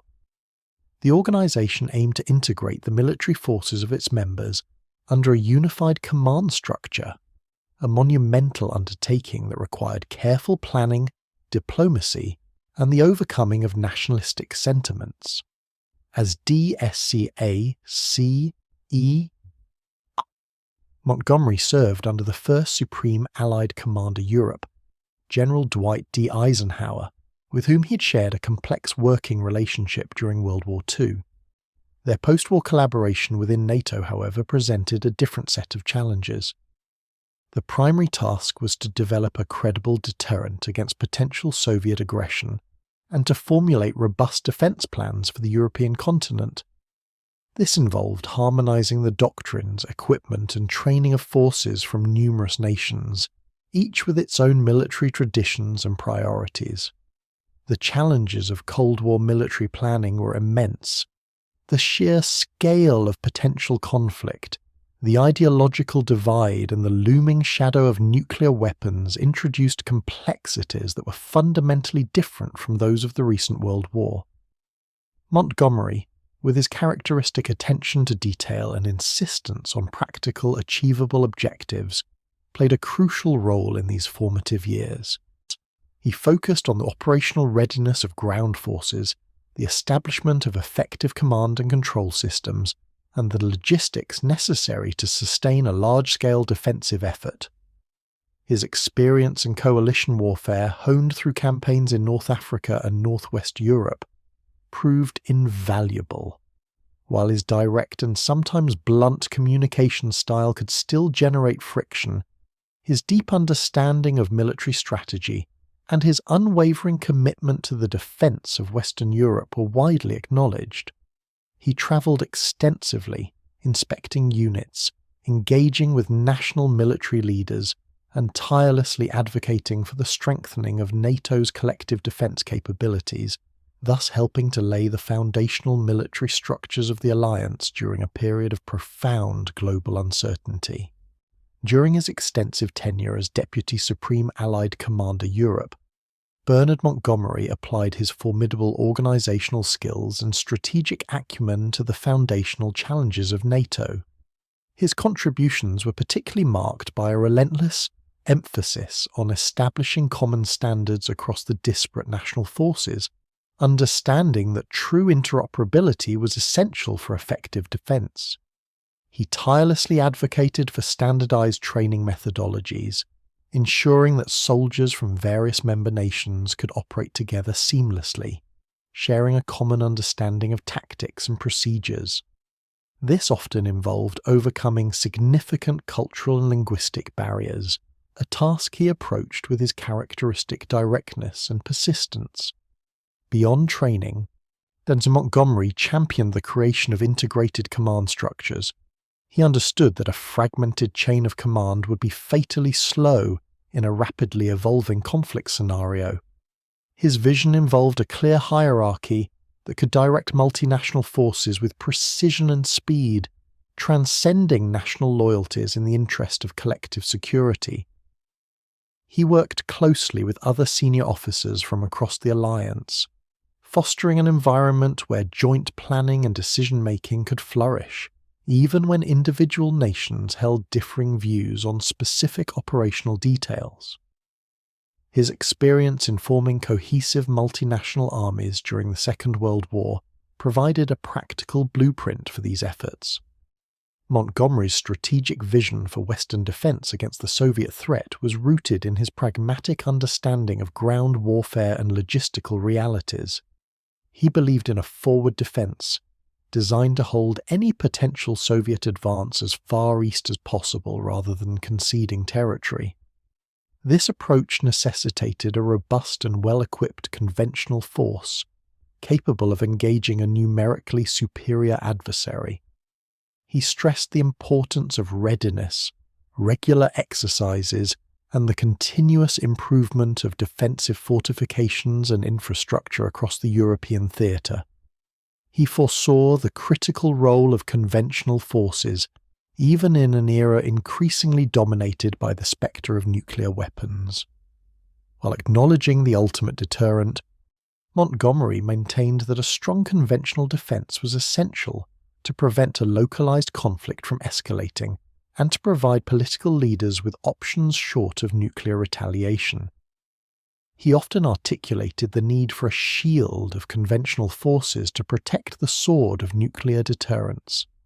His reports and directives frequently underscored the necessity of robust logistical support and rapid reinforcement capabilities, recognizing that the speed and scale of any future conflict would demand swift and efficient movement of men and material. Through these efforts, Montgomery helped to shape NATO into a credible military alliance, laying down principles of integration and preparedness that would endure for decades. After many decades of continuous and distinguished service, Field Marshal Bernard Montgomery formally retired from the military in September of 1958. His departure from active duty marked the end of a career that had spanned 2 world wars and the formative years of the Cold War, leaving an indelible mark on British and Allied military history. The reasons for his retirement were multifaceted, reflecting both the natural conclusion of a long career and the evolving nature of military leadership in the post-war era. By the late 1950s, Montgomery had reached an age where most senior officers had long since left active service. He was approaching 70 years old, an age when the physical and mental demands of high command, particularly within an international alliance, became increasingly significant. Furthermore, his direct and often unvarnished style, while effective in wartime, and sometimes proved less suited to the delicate diplomatic intricacies of peacetime alliance building. While his contributions to NATO were profound and widely acknowledged, the political landscape often required a different approach than the one he typically employed. There was also a sense that Montgomery himself recognised that his most significant contributions had already been made. He had led armies to victory, helped rebuild a post-war military, and played a crucial role in establishing NATO's foundational defences. The military landscape was also gradually shifting, with increasing emphasis on nuclear strategy and technological advancements, areas where Montgomery, a master of conventional ground warfare, perhaps felt less personally engaged than he had in earlier commands. The time had simply come for a new generation of leaders to assume the mantle. The public reaction to the announcement of his retirement was considerable, though perhaps less fervent than it might have been immediately after the war. By 1958, the immediate euphoria of victory had long faded, replaced by the more sober realities of the Cold War and the complexities of national reconstruction. Nonetheless, there was widespread respect and appreciation for his immense service to the nation. Newspapers across Britain and beyond carried reports of his departure, acknowledging his singular place in military history. Editorials praised his unwavering determination, his strategic brilliance, and his ability to inspire troops, even while occasionally noting his famously uncompromising personality. For many, his retirement symbolized the closing of a chapter, marking the definitive end of the era of the great wartime commanders who had led Britain to victory. He was a figure of immense stature, a household name whose image was synonymous with military success and resolute leadership. While he would continue to remain a public figure and offer his opinions on military matters, his retirement from active service represented a formal transition from the operational command of forces to the role of an elder statesman, his active uniform now a cherished part of history. Upon his retirement from active military service in 1958, Bernard Montgomery did not withdraw from public life. Instead, he embarked on a new chapter, one that would see him become a prolific author and commentator. The most significant literary endeavour of this period was the writing and publication of his autobiography, The Memoirs of Field Marshal Montgomery, released in 1958.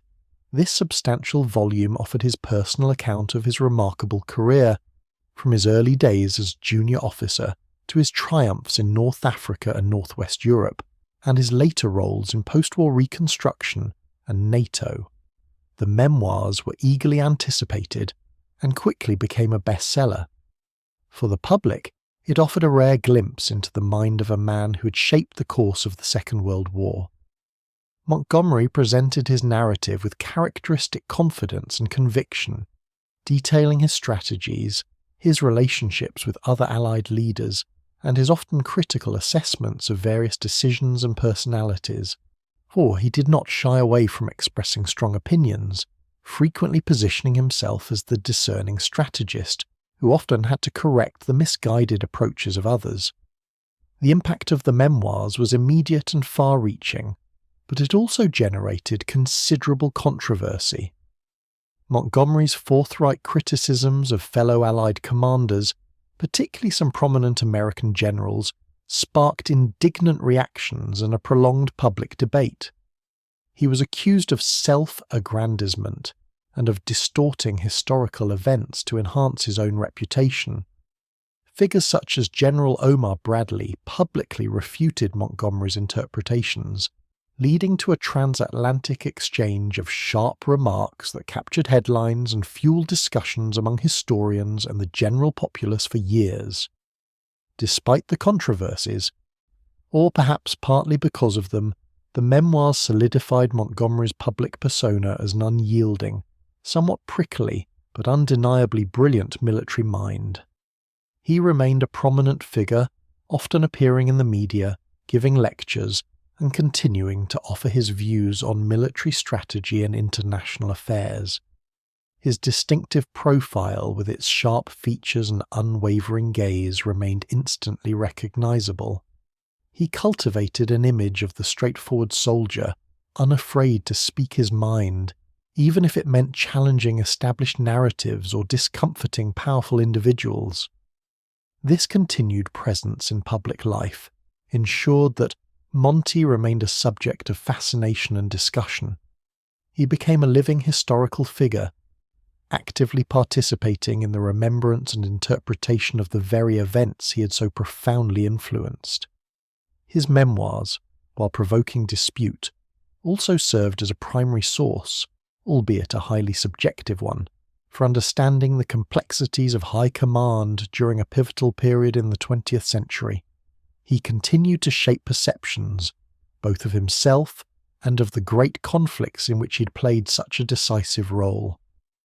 Following the publication of his memoirs, Bernard Montgomery settled into a life of retirement at Islington Mill, his country home in Hampshire.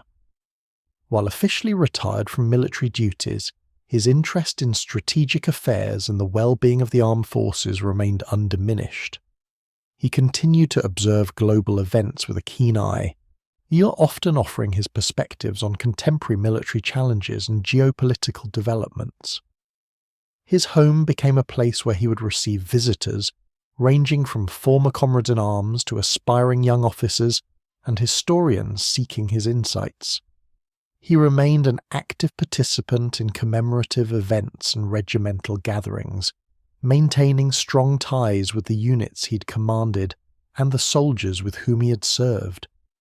These engagements allowed him to reflect upon the past, share anecdotes, and reinforce the bonds of camaraderie forged in wartime. Though his public appearances became less frequent as he aged, each occasion was met with considerable public interest, a testament to his enduring status as a national hero. As the years progressed, the inevitable process of aging began to take its toll on Field Marshal Montgomery.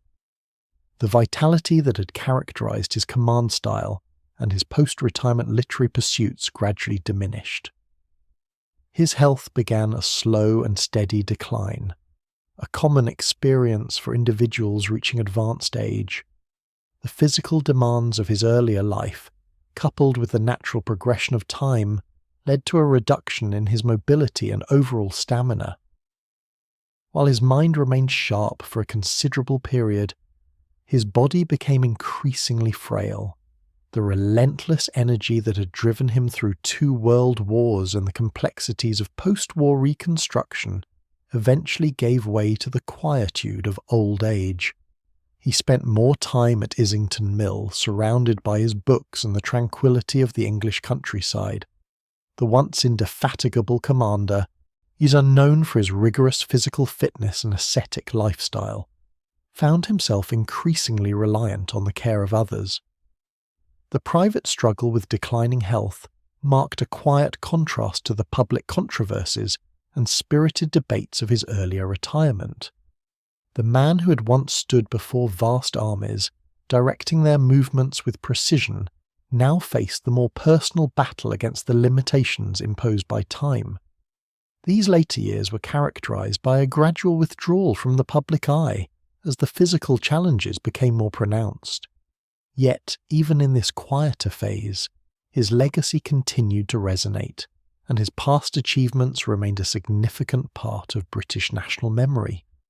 The long life of Bernard Montgomery, filled with intense periods of activity and public scrutiny, and slowly transitioned into a more reflective and private existence, marked by the natural ebbing of strength that comes with advanced age. On the evening of March 24th, 1976, Field Marshal Bernard Law Montgomery passed away peacefully at his home, Islington Mill in Hampshire. He was 88 years old. His death marked the end of an era, a life that had spanned momentous changes in global history and had been intimately involved in some of the 20th century's most defining conflicts.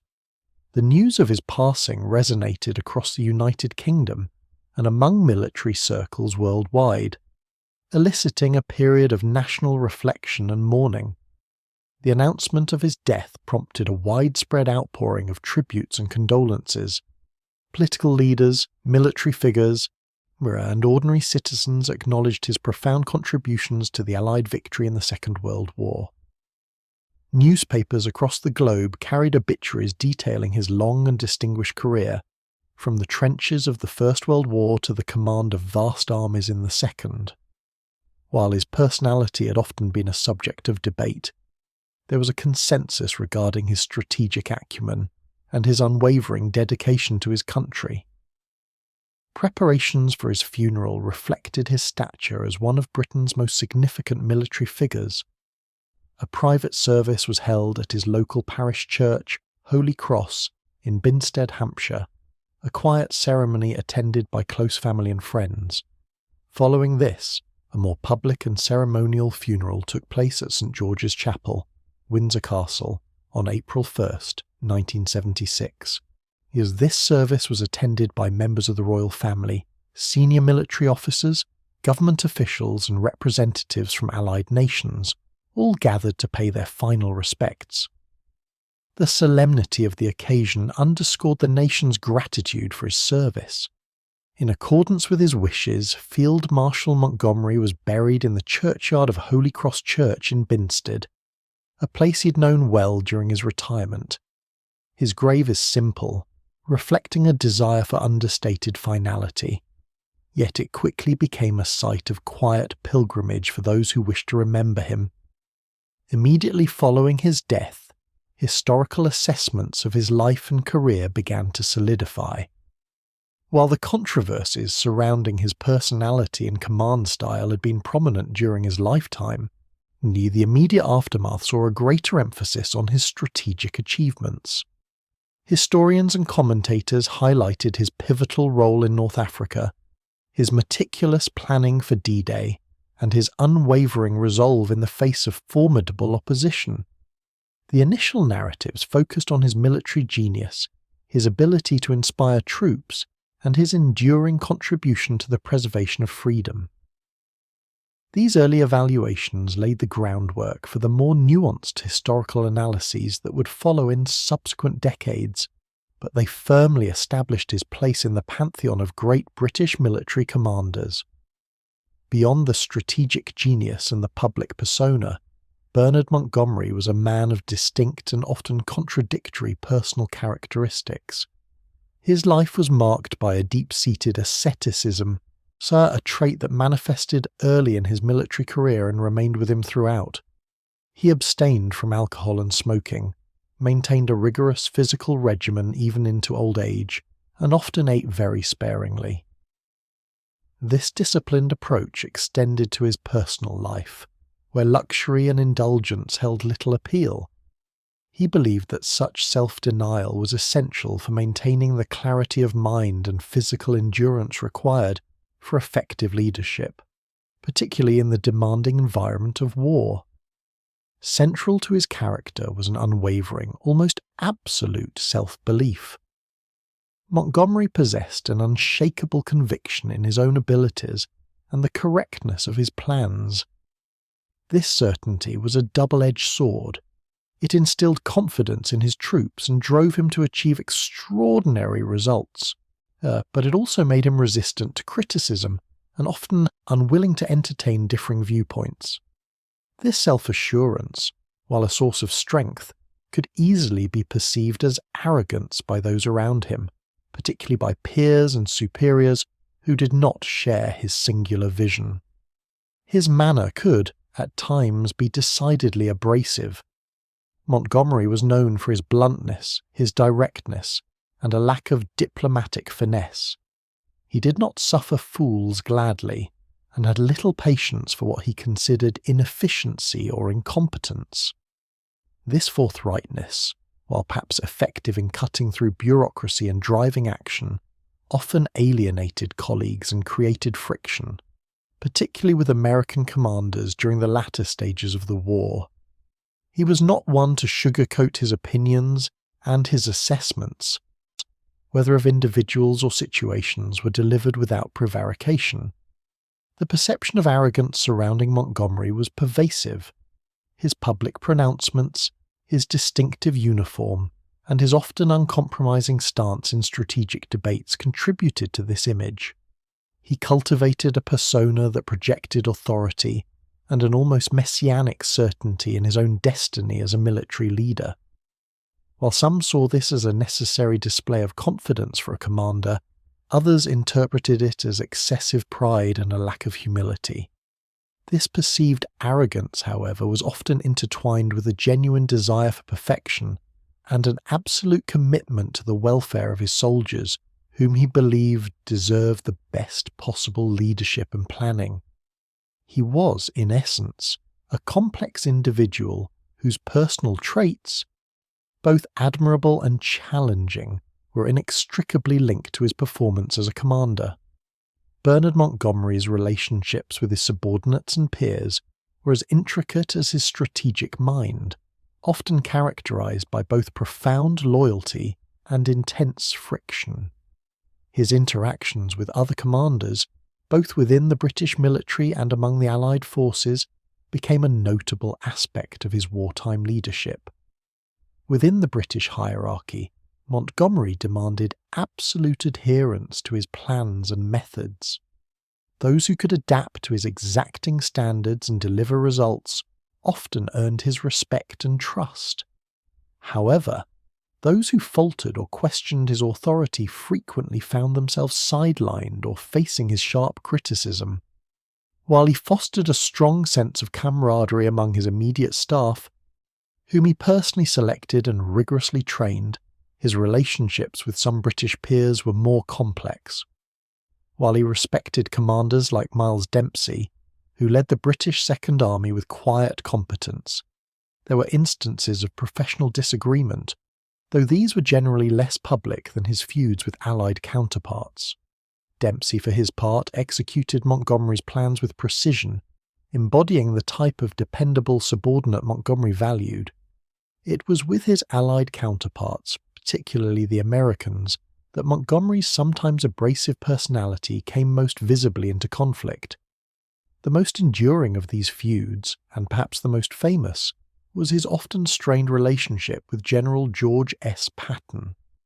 Patton, an equally flamboyant and aggressive commander, represented a stark contrast to Montgomery's methodical approach. Their differing temperaments and operational philosophies frequently clashed, leading to sharp exchanges and mutual irritation, particularly during the dash across France and the Ardennes offensive. Patton viewed Montgomery as overly cautious and self-aggrandizing, while Montgomery often saw Patton as reckless and undisciplined.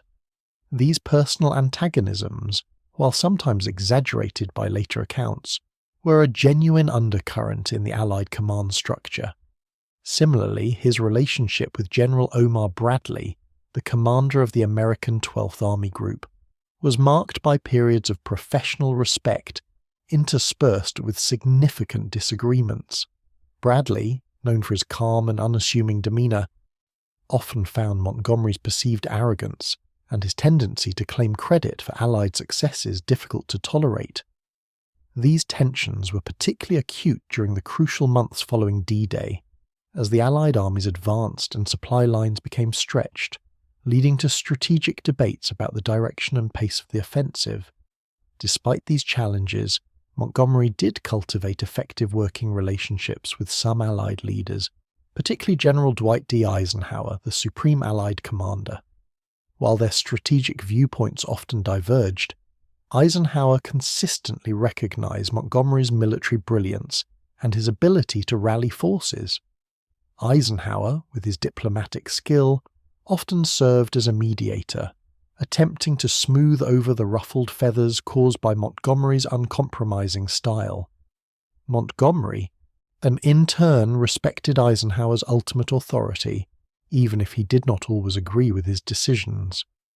These intricate dynamics of personality and command were an integral part of the Allied effort, shaping both the strategy and the execution of the war in Western Europe. Bernard Montgomery's leadership style was singular and meticulously crafted, a distinctive blend of rigorous intellectual preparation and a profound understanding of human psychology and warfare. At its core lay an unwavering emphasis on thorough planning. He believed that meticulous preparation was the bedrock of success, leaving as little as possible to chance. Every operation, from the largest offensive to the smallest tactical maneuver, was subject to exhaustive analysis, detailed briefings, and extensive rehearsal. His staff knew that no detail was too small to escape his scrutiny, and this methodical approach instilled a sense of confidence, even if it sometimes tried the patience of others. Flowing directly from this commitment to planning was his insistence on clear, unambiguous orders. Montgomery believed that confusion on the battlefield was a direct path to defeat. His directives were renowned for their precision and conciseness, leaving no room for misinterpretation by his commanders or the troops. He understood that clarity of purpose was essential for effective execution, especially in the chaotic environment of combat. This clarity extended beyond mere words. He often employed diagrams and visual aids to ensure that every soldier, from general to private, understood their role within the grand design. And a cornerstone of his leadership was his profound concern for troop morale. Montgomery recognized that even the most brilliant plan would fail without the spirit and conviction of the soldiers who executed it. He made it a priority to connect with his men, undertaking frequent personal visits to the front lines. These visits were not merely ceremonial. He would speak directly with soldiers, ask about their conditions, listen to their concerns, and explain the objectives of upcoming operations. His distinctive beret and confident demeanour became iconic symbols, reassuring the troops that their commander was not only present, but also deeply invested in their well-being and success. This direct engagement fostered a sense of loyalty and trust, persuading his soldiers that he would never ask them to do anything he hadn't thoroughly prepared them for. Finally, Montgomery's operational philosophy was rooted in a belief in overwhelming force. He was a proponent of set-piece battles, preferring to build up an undeniable advantage in men, material, and firepower before launching an attack. This approach, exemplified most famously at El Alamein, aimed to minimize casualties while maximizing the chances of decisive victory. He sought to concentrate power at the decisive point, rather than engaging in dispersed attritional warfare. This emphasis on numerical and material superiority, combined with meticulous planning and high morale, formed the distinctive pillars of a leadership style that, though sometimes controversial, undeniably delivered significant military successes. Bernard Montgomery's contributions to military doctrine were significant, shaping the way subsequent generations of commanders approached large-scale operations. Central to his tactical philosophy was the concept of the set-piece battle. This was not a novel idea in itself, but Montgomery refined and systematized it for the age of mechanized warfare. He eschewed fluid, improvisational engagements, believing that such approaches often led to unnecessary casualties and unpredictable outcomes. Instead, he favoured meticulously planned offensives, where every element of the attack was coordinated and rehearsed. The goal was to achieve decisive victory through overwhelming preparatory fire and a carefully orchestrated ground assault, minimizing the risks inherent in direct confrontation. A direct consequence of this set-piece approach was his unwavering commitment to minimizing casualties. Montgomery held a deep-seated belief that the lives of his soldiers were a precious resource not to be squandered. He understood the profound impact of heavy losses on both unit effectiveness and national morale. Therefore, his tactical designs always prioritized achieving objectives with the fewest possible casualties, even if it meant a slower, more deliberate advance. This focus often put him at odds with more aggressive commanders who favoured speed over caution, but it cemented his reputation among his troops as a leader who genuinely cared for their well-being. Montgomery was also an early and vocal advocate for the critical importance of logistics in modern warfare. He recognised that even the most brilliant strategy would falter without the sustained supply of fuel, ammunition, food, and other necessities. His planning always included extensive logistical considerations, ensuring that supply lines were secure, depots were well stocked, and transportation networks were efficient. He understood that the pace of mechanized warfare was dictated not just by fighting capacity, but by the ability to keep the machines moving and the soldiers fed. This foresight in logistics became a hallmark of his campaigns, enabling sustained operations over vast distances, particularly in the desert and across the European continent. Furthermore, Montgomery was acutely aware of the transformative power of air superiority. He grasped that control of the skies was not merely an advantage but a fundamental prerequisite for successful ground operations. Air power could provide reconnaissance, suppress enemy artillery, interdict supply lines, and offer close air support to advancing troops. He consistently demanded and effectively utilized air assets, integrating them seamlessly into his battle plans. His campaigns demonstrated how a coordinated land-air effort could amplify the effectiveness of ground forces, making him a pioneer in the combined arms approach that would define much of post-World War II military thought. These doctrinal contributions, emphasizing careful preparation, casualty reduction, robust logistics, and air-ground integration, left an enduring mark on military theory and practice.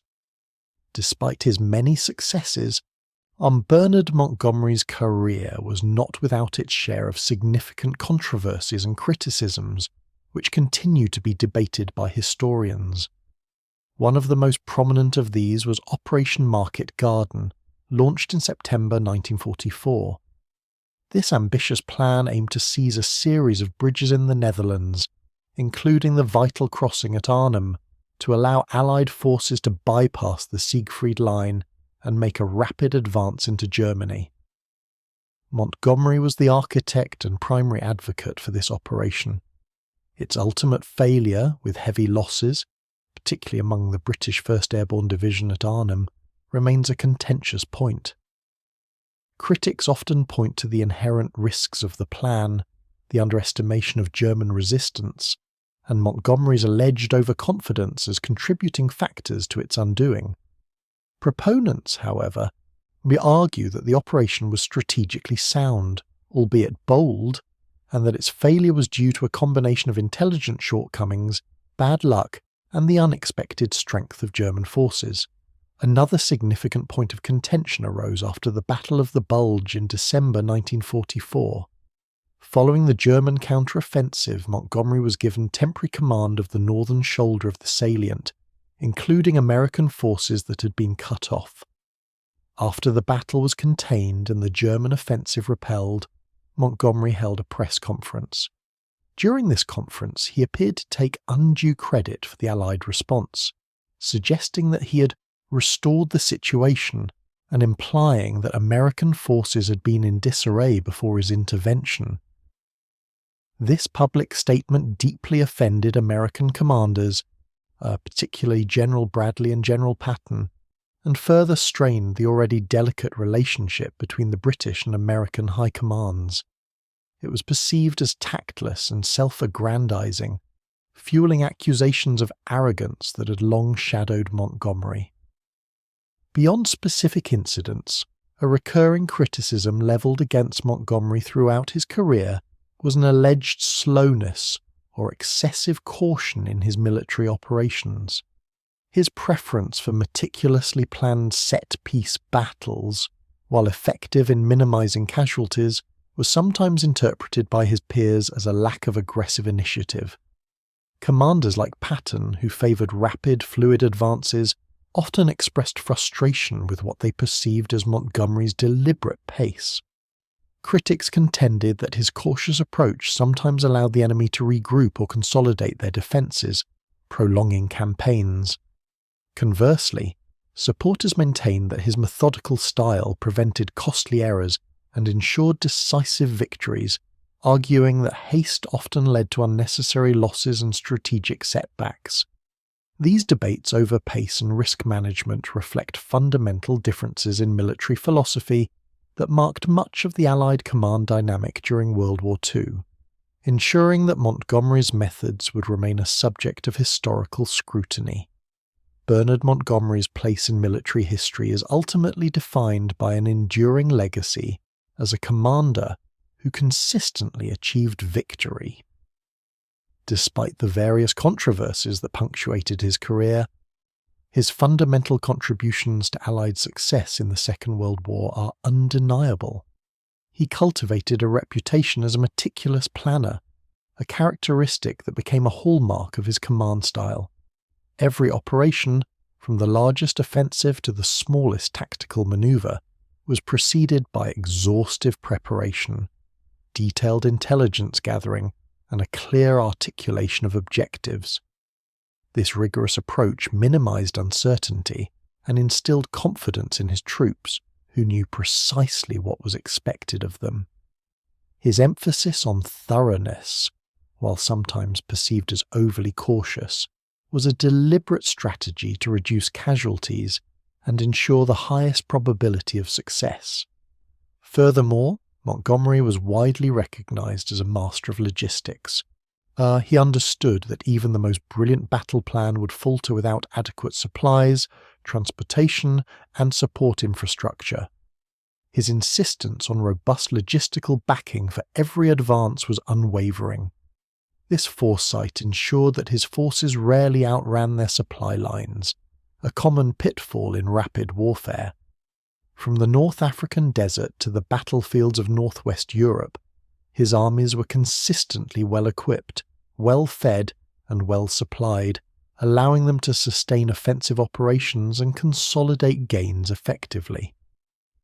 This focus on the practicalities of war underscored his pragmatic approach to command, recognizing that the grand strategy relied heavily on efficient execution at every level. Above all, Montgomery was a general who consistently won battles. From his initial successes in North Africa, culminating in the decisive victory at El Alamein, to his crucial role in the Normandy campaign, the clearing of the Scheldt estuary, and the final push across the Rhine, his commands achieved their objectives. He possessed an uncanny ability to inspire his troops, despite his somewhat austere public persona. His visits to the front lines, his clear directives, and his unwavering belief in their capabilities fostered a strong sense of morale and purpose among the soldiers under his command. He instilled a winning mentality, convincing his men that they were part of an unstoppable force. His tactical acumen, combined with his strategic vision, allowed him to adapt to diverse battlefield conditions and overcome formidable adversaries. While his methods sometimes sparked friction with his peers, the results of his leadership speak for themselves. The campaigns he commanded were often characterized by overwhelming force, carefully orchestrated attacks, and a relentless pursuit of the enemy, all designed to secure victory with minimal losses to his own forces. This legacy of consistent triumph, built upon meticulous planning and logistical mastery, solidifies his position as one of the most significant and effective military commanders of the 20th century. The historical perspectives on Bernard Montgomery have undergone considerable evolution since his death, with scholars and military analysts continuing to reassess his contributions and character. Immediately after the war, and particularly during his lifetime, public perception often mirrored the sharp divisions among his peers. He was either lauded as a brilliant, decisive leader or criticized as arrogant, overly cautious, and difficult. Early narratives frequently focused on the drama of his personality and his often strained relationships with Allied commanders, sometimes overshadowing a deeper analysis of his military methods. As time has progressed and new archival materials have become available, a more nuanced and balanced view has emerged. Modern historians tend to acknowledge Montgomery's undeniable operational successes, particularly his skill in restoring morale and discipline to the Eighth Army before El Alamein, and his pivotal role in the planning and execution of the D-Day landings. There is a greater appreciation for his rigorous adherence to logistical principles, which ensured his armies were always prepared for sustained operations, even if this often meant slower advances. His insistence on thorough preparation, while sometimes perceived as slowness, is now often understood as a deliberate and effective strategy to minimize casualties in an era of attritional warfare. However, the criticisms endure and are also examined with greater historical depth. The failure of Operation Market Garden remains a significant point of contention, with ongoing debates about the extent of Montgomery's responsibility and the feasibility of the plan itself. His perceived lack of inter-Allied diplomacy, particularly in his interactions with American generals, is also frequently highlighted as a flaw that occasionally hampered coordination. Modern analyses often explore how his unshakable self-belief, while a source of strength for his troops, could also manifest as inflexibility and a reluctance to admit error, thus contributing to some of the more significant controversies of his career. Contemporary views strive to place Montgomery within the broader context of the Second World War, recognizing that his command style, while effective, was not universally applicable or without its drawbacks. He's increasingly seen as a complex figure whose strengths and weaknesses were inextricably linked.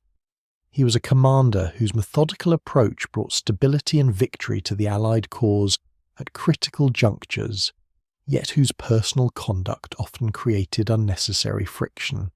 This ongoing historical reassessment aims to move beyond simplistic judgments, offering a more comprehensive understanding of a general who undeniably shaped the course of the war and whose legacy continues to invite discussion and debate. Bernard Montgomery, often simply known as Monty, occupies a unique and enduring place in the annals of military history. His journey, from a challenging childhood and formative experiences in the trenches of the First World War, to his ultimate role as one of the most recognizable Allied commanders of the Second World War, encapsulates a life defined by unwavering purpose and profound impact. He was a figure of undeniable contradictions, a meticulous planner who could inspire great loyalty, yet also a demanding and often abrasive personality who alienated many. His command philosophy, forged in the crucible of early 20th century warfare, emphasized methodical preparation, robust logistics, and the preservation of his soldiers' lives above all else. This approach, while sometimes leading to cautious advances and friction with more aggressive commanders, proved consistently effective. From the deserts of North Africa, where he revitalized a dispirited army and secured a decisive victory at El Alamein, to the beaches of Normandy and the eventual crossing of the Rhine, Montgomery's strategic acumen and tactical precision were instrumental in the Allied triumph in Western Europe.